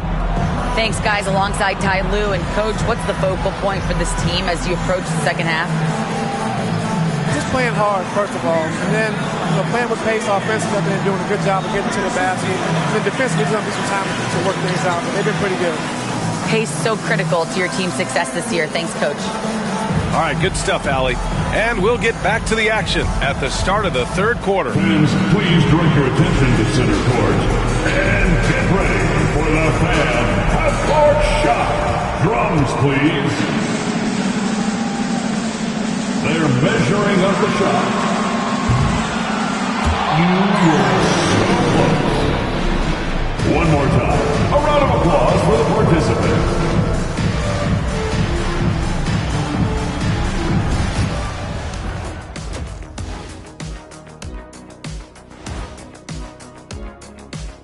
And we thank you for joining us at halftime. The Golden State Warriors are in a closely contested game. I'm not seeing their activity on D. Right now, the game is close, but it could turn on them unless they up the effort. I agree. If they let this slip away, it's because their defense let them down. And now, as the season winds down, a look at the Western Conference picture. Well, I think for the Warriors, they played okay, but unfortunately, that's not getting you into the playoffs. They were hoping to take the next step this year. That led to a lot of frustration for everybody. Their fans are hangry. They wanted to eat. And that is going to do it for us. Let's get back to some second half action with Brian Anderson and company.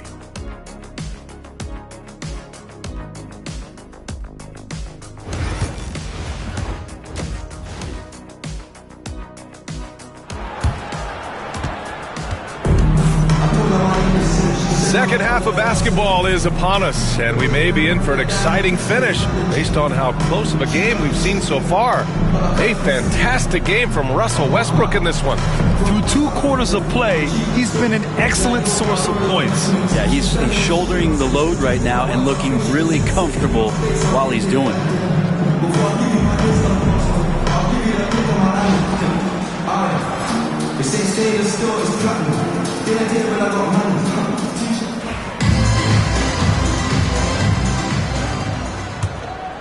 Here's Robertson. Kicking off the second half. Here's Steve Kerr's 5. Edey out there with Jackson. Then it's Shai Gilgeous-Alexander. Then there's Johnson. And it's Edwards in a 2-guard. Johnson on the wing. Defended by Jones. Johnson inside. Working on Jones.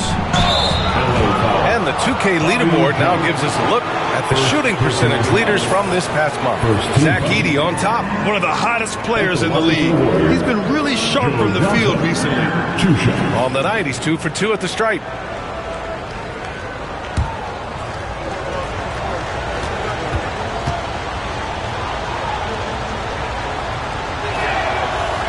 No good on that one.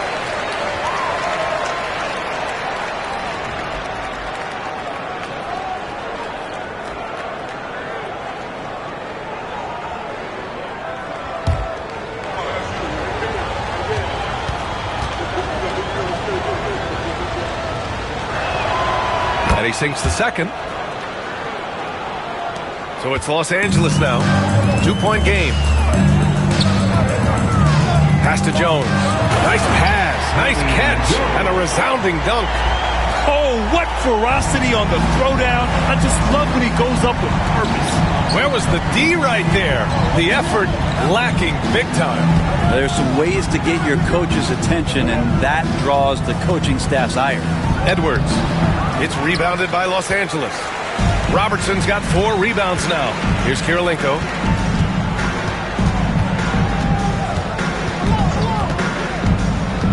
Pass to Robertson. It's stolen by Johnson. He's all alone. Oh, and Johnson slams it in. How about a little speed there from Joe Johnson? He's a valuable weapon on the fast break if he runs like that. Here's Chenier. Guarded by Edwards. Here's Robertson. Here's Chenier.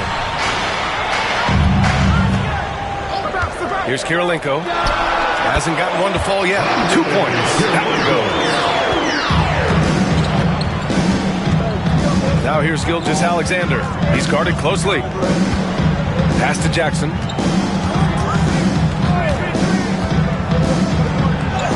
Banked it in off the glass. Jackson's got 7 points in the game. Yeah, good touch from Jackson Jr. Ready to score inside when given these opportunities. Well, so much can be said about Jaren Jackson Jr.'s versatility, but I'd like to praise his team-first mindset. If the dirty work needs doing, he's got it, as long as it helps his team get the win. Down to 5 on the shot clock. Pass to Kirilenko. Here's Chenier. The three-pointer off the mark. The Warriors trailing. And here comes the break. Oh, it's Edwards all the way. You can't lose sight of where Edwards is in transition. He can be so explosive in these situations. And timeout called by Ty Lue. He wants to give him a breather and talk things over. All right, everyone, here they are, your Clippers breakers.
Second half of play here with just under 2.5 minutes passed. Pass to Chenier. Jones against Johnson. Jones in the post. Here's Malone. And there's the slam. Dunk to finish it off. Yeah, undersized guys with athleticism do these kind of things, playing above the rim. Love to see him get up like that. Johnson with it. There's the screen by Johnson. Jackson outside. Outside Gilgeous-Alexander. 5 on the clock.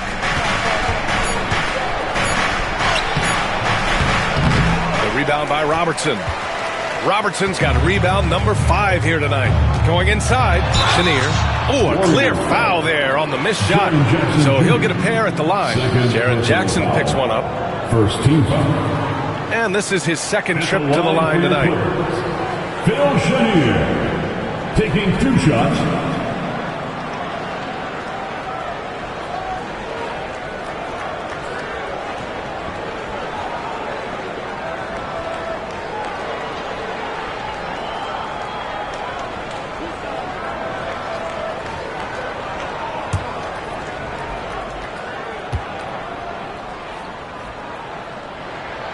First one falls. Robinson, he's checked in for the Warriors. Dunn comes in for Anthony Edwards.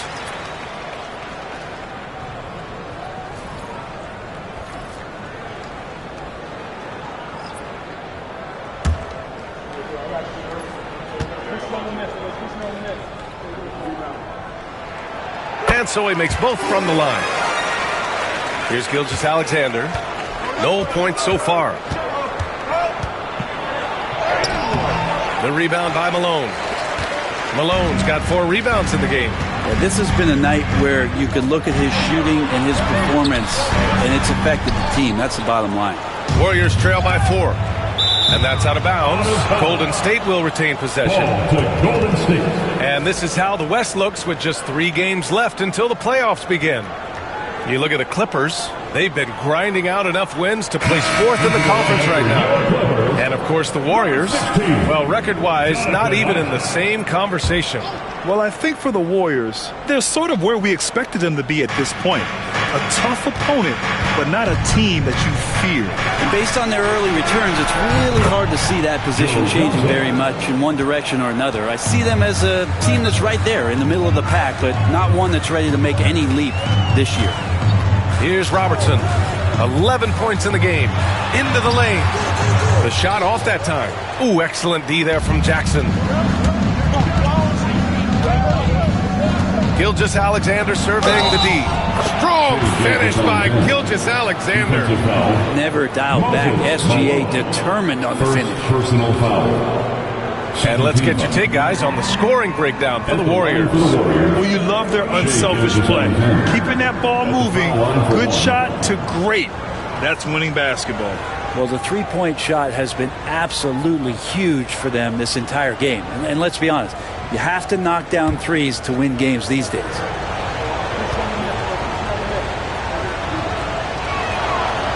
Gilgeous-Alexander, no good on the free throw. And the growth that Shea has shown over the years, it has come on so fast with how he has improved, but he's adding to his game. Dunn outside. The three. It's rebounded by Los Angeles. Isaac's got 4 rebounds in the game. Pass to Van Arsdale. For 3. Gets the 3 ball to go. And the Clippers lead by 2. We've seen 5 lead changes so far. Neither team able to pull away. Yeah, this game just feels like it's going to come down to the wire.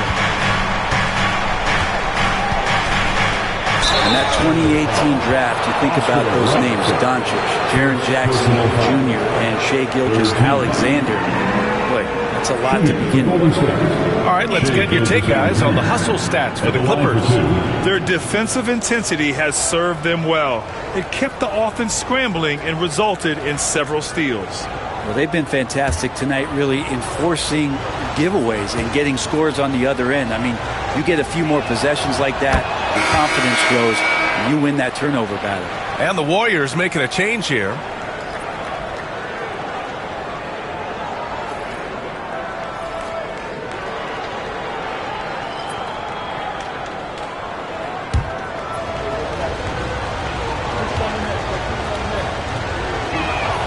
And that's good as he hits both shots. Here's Westbrook. 13 points in the game.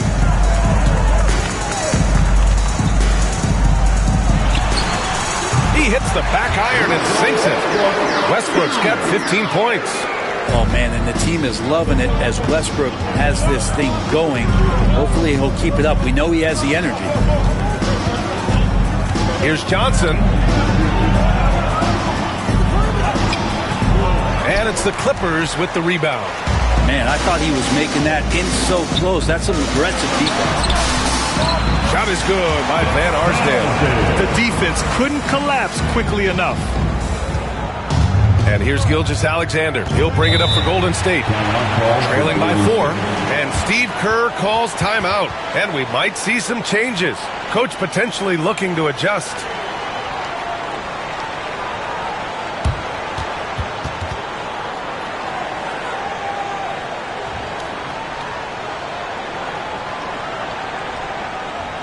Check out who's coming onto the court right now.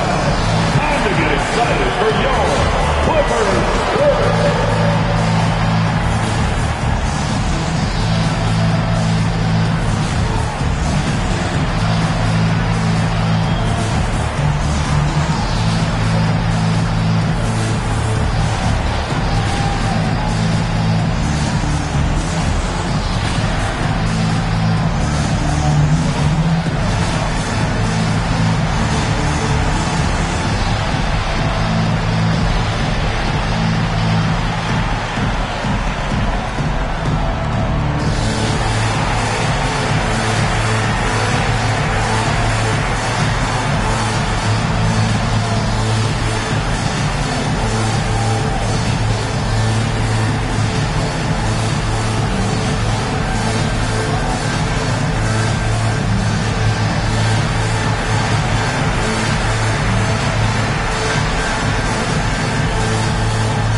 Nesmith, he's checked in for Johnson, and Tyrese Halliburton subbed in for Gilgeous-Alexander.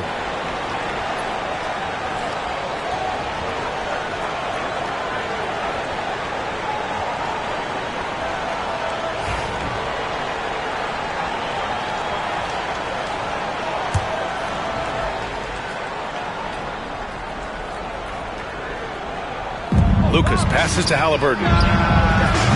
No good on the three. Los Angeles leading by 4. Pass to Sigma. Now here's Isaac. Here's Sigma. Robinson defending. Now Westbrook. 15 points in the game. Isaac, the pass to Sigma. Shoots over Robinson. Sigma, no good. Golden State has gone 5 of 10 from beyond the three-point line in this game. Robinson's defense is always a factor, Brett. And lately, he's done a better job of staying on the floor. Yeah, BA, fouls have been an issue for Robinson, but the thing that he really needs to learn is it's not about blocking shots. It's about being in great position with your body and being more of a deterrent so he can stay on the floor to be more impactful. They retain possession. Just 5 to shoot.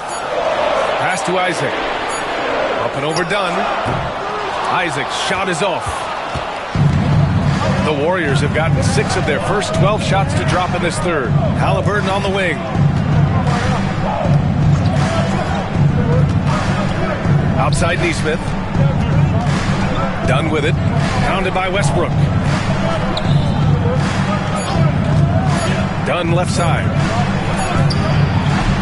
It's hauled in by Isaac. Los Angeles has gone only 1 of 3 from deep here in the third. Westbrook right side from about 16. It's rebounded by Golden State. Robinson's got 4 rebounds now. Up top Dunn. Pounded by Westbrook. Robinson passes to Halliburton. Ooh, can't tie it up as that one's no good. The Clippers in the lead. Isaac outside. Westbrook taking his time here.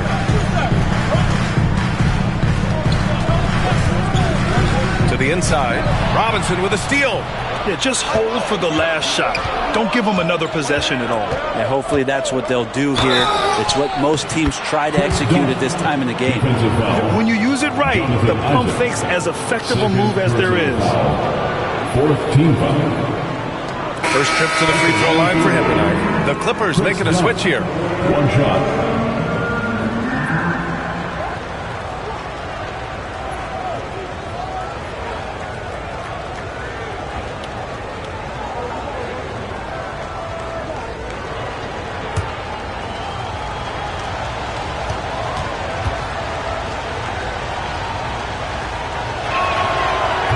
And that one drops. So now they lead by 1.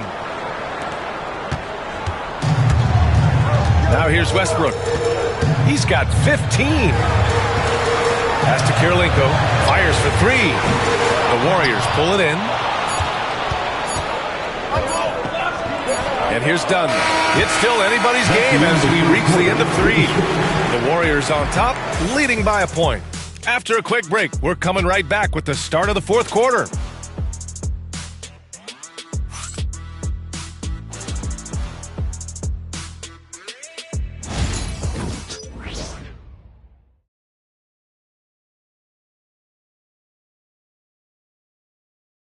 And a moment now as we take a look at our State Farm assist of the game. This is the definition of team chemistry.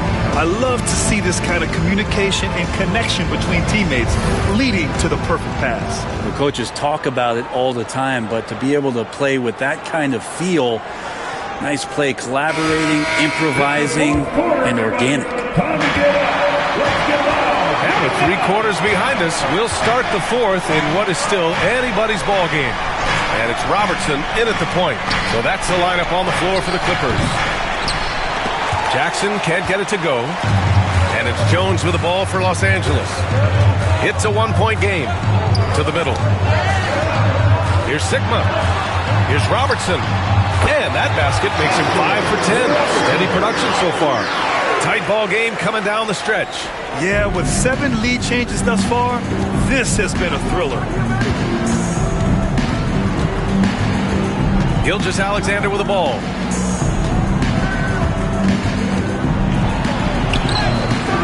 The rebound by Robertson. Well, the Clippers shooting it well, almost 50% from the floor. Here's Kirilenko, and he jams it after taking a nice feed on the run. Can't talk enough about the subtleties in that setup right there. The assist, really the key to that entire sequence. Gilgeous-Alexander passes to Edwards. Outside Johnson. Jackson the screen. 3-pointer. Shot by Johnson, no good. I'm not sure how he finds himself in so much space there. He's kicking himself for whiffing a bit on that one. Jones misses. Warriors trail by 3. Pass to Johnson. Down low. Outside for Gilgeous-Alexander. Jackson on the wing. Here's Edey. And here's Edwards outside. Edwards making it look so easy from deep. And this is how confident Edwards is. Feels like he can sink these shots whenever he wants. The Clippers have gone 2 of 3 to open the 4th quarter. Here's Kirilenko. Pass to Robertson. And he drops it in from the low post. And the Clippers lead by 2. Sweet to be a difference maker in the game, and he's been a great option for them on these possessions. Here's Gilgeous-Alexander on the mark with the 15-footer. Not a single point in the first quarter, but he's found his game, and you can tell he's got a bit of his swagger back. Here's Chenier, guarded by Edwards. Pass to Sigma. Here's Kirilenko. Now here's Jones, covered by Johnson. Clock at 4. Kirilenko. And Los Angeles making a change here. Coming onto the floor for your Clippers, number 2, Moses Malone. Golden State has gone 1 for 3 in the 4th quarter from range. Outside Gilgeous-Alexander. There's the block. Here's Jones. It's stolen by Johnson. Gilgeous-Alexander on the wing. And again, no good by Golden State. The Clippers have gone 3 of 4 in the 4th and looking confident on offense. Kirilenko, no good. Golden State has gone 6 of 14 from the perimeter tonight. Left side, Gilgeous-Alexander. To the inside. Kicks it out to Jackson to take the lead. It's hauled in by the Clippers. He really suffocated him there, guys. Just excellent work. Here's Jones. Oh, and Jackson with the block. Johnson on the wing. Jackson outside. Back to Johnson. 4-3. Yes, and a nice assist from Jackson. 3-pointer. Jackson's got 3 assists tonight. Well, if I'm the coach over there, I'm ordering up a cup of Joe. On fire right now. Here's Chenier. Here's Malone. Outside Jones. Kirilenko passes to Jones. Here's Kirilenko. by Edey. Edey's got 4 rebounds now. With him struggling tonight, they need to find some other options out there to keep themselves in the game. Edwards, no good. Clippers trail by 3. Pass to Chenier. Inside. From down in the low post, it goes. And just great intensity down the stretch. I mean, he really wants to rock with the game on the line. Take a look at him locked in right now in this moment. Wants the ball in his hands and feels real comfortable with the shot he's taking. And Steve Kerr calls timeout. Coach clearly has something he wants to say to his team right now. Please welcome to the floor your Hoop Crew. On the court is your Mike Squad. All right, folks, if you want a t-shirt, come on and make some noise.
From our reporter, Allie LaForce. During that break, Coach Steve Kerr had some advice for the team.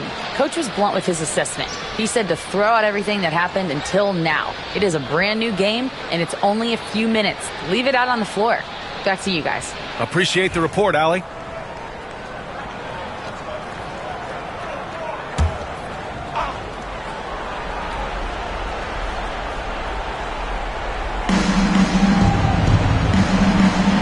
Now Jackson to the paint. Here's Gilgeous-Alexander. Can't connect from short range. The battle of the boards has been something to watch. To the wing on the left. Here's Robertson. Drains the triple. Robertson's got 7 points here in the quarter. He's taking what he can get here as a 3 in each half. Now here's Gilgeous-Alexander.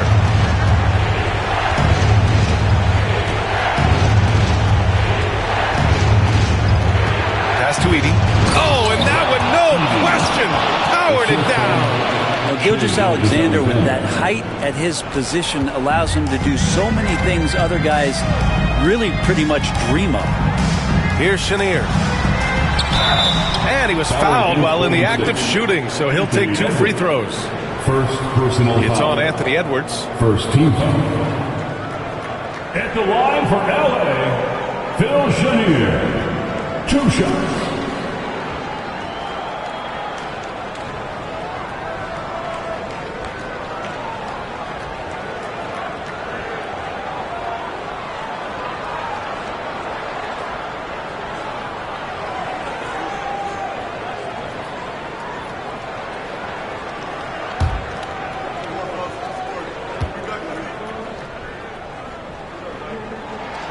First one falls for him.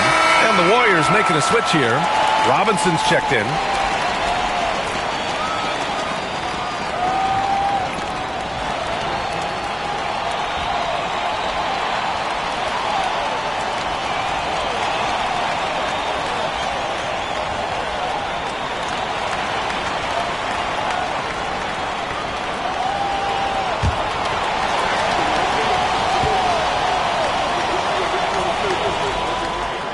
It's both from the stripe. You might want to think twice before sending him to the line again. He gets locked in when the game gets close.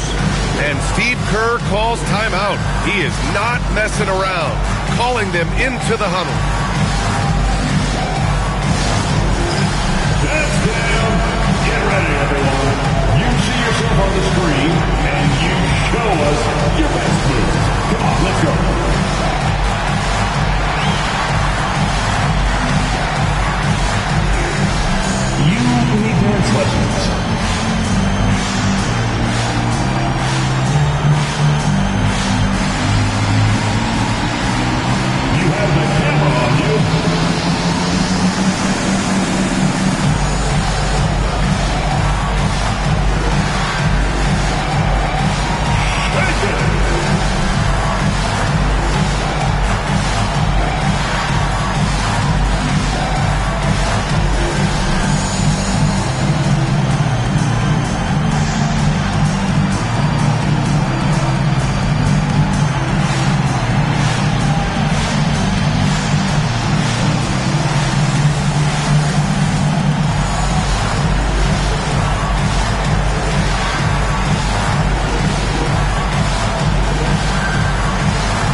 Here's Gilgeous-Alexander. He'll bring it up for the Golden State Warriors. Pass to Johnson. And play stops. A whistle there on what looks like an illegal screen. The screener was leaning a bit right there. His feet may not have been planted. Pretty obvious call by the officials. Got to hold firm or you're going to get a call. And how about that replay? Man, you got to appreciate the hustle on defense. Yeah, obviously he had the shot well anticipated, able to shut it down with authority. For Los Angeles, they've gotten 5 shots out of 9 to go in this fourth. Inside, here's Malone. And the rebound goes to the Warriors. Robinson's got 5 rebounds in the game. Johnson finds Edwards. The 11-footer. Inside. Edwards lays it in. Wow. Edwards almost makes it look effortless. Like the whole team wasn't holding their breath right there. Here's Chenier. Guarded by Edwards. Uses the glass to finish the layup. And the Clippers lead by 2. Smart play call to get him something at the rim. Well, taking advantage of that opportunity, it does not get any more high percentage than that one. Now here's Edwards. Won't go. And that makes him 5 for 8. That's pretty much the only way to keep him from taking advantage of you down low. You've got to play tough, physical defense. Golden State has gone 7 for 17 from three-point range so far in this matchup. And you gotta love the mentality of Anthony Edwards. He wants to be the star. He wants the spotlight. Not everyone is like that. Here's Chenier, guarded by Edwards. Chenier passes to Jones. Here's Malone. Gilgeous-Alexander with a rebound. D giving him that shot, and that's probably not a good idea, but I guess they knew what they were doing that time. And the defense got away with one there. I mean, that's a shot he typically makes. Pass to Robertson. Over Edwards. Here's Malone. That one is off. Ooh, excellent D there from Jackson. Here's Gilgeous-Alexander. Ooh, plenty of contact on that shot. Officials call the foul, and he'll take 2 free throws now. So slippery in there. Gilgeous-Alexander makes great adjustments to get what he wants.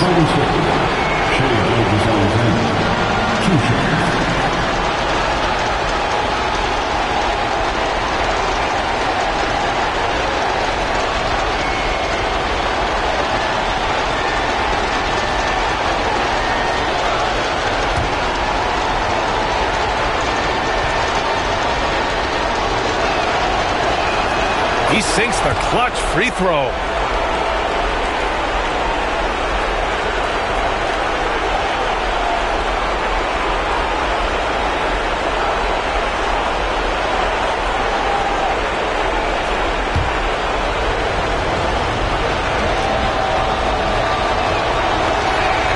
So he goes 2 for 2 at the line, and it's a 2-point ball game. Huge free throws right there. He's able to put them on top with those makes. And Ty Lue has called a timeout. And Coach didn't want to take any chances in this situation, which is why he called the TO. What's the best strategy for him? And there's enough time on the clock to go for a 2 for 1.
30 seconds left in the fourth quarter. And Ty Lue has called a timeout. Critical moment here. He's not taking any chances. All right, thoughts on what Coach is going to do here? A chance to tie it up here. Well, they just need a solid play right now, and Coach going through his index cards to find one to get something going.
Robertson.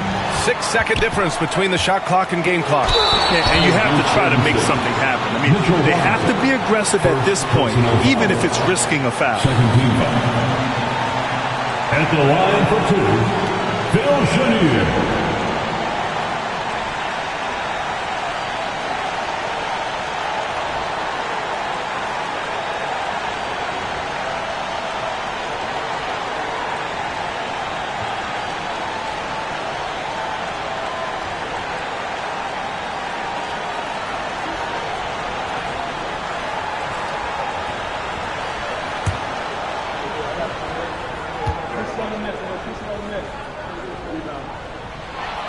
He hits the first one, and that narrows the gap to one.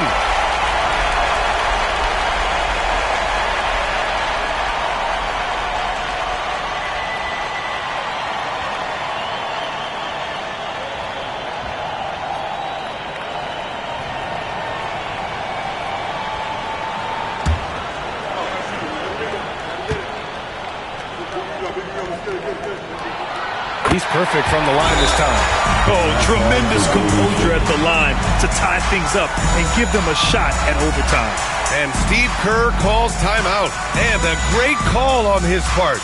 This is the time you want to be in sync right here. You know what time it is? It's time to give it up for your recruit. Now on the court is your host squad. Time for this. Who wants one? Come on, let's hear it.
the Warriors with the ball. And here's Edwards.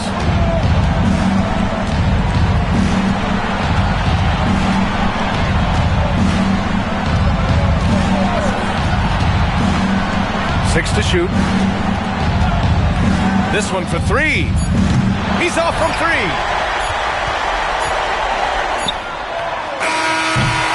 Time expires. We're going to overtime. We'll get right back to the action when we return.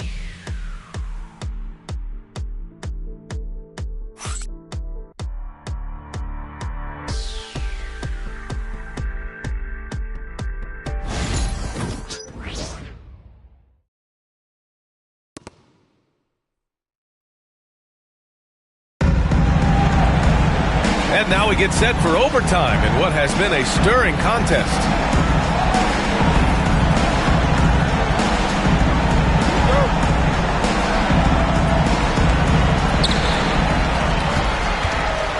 They've got Shai Gilgeous-Alexander. Johnson is out there with Jaren Jackson. Then it's Edey, and it's Edwards in at the shooting guard position. Pass to Malone. And he drops in the layup off the glass. That's how you draw it up right there. A screen, shed the defense, a quick move to the bucket, and you get the lay-in. Jackson on the wing. Takes a three. Nails it from three. And you know, his team wants Jackson Jr. to keep taking these threes, knowing it'll help open up this offense even more. Here's the pick. Here's Robertson. Pulled the shot a little left. The bounce goes his way, though. Robertson's got 20. Easy look when the defender isn't fighting over the screen. Yeah, coach over there just asking for one simple thing, and that's some effort. Got burned on that one. Deflects the pass.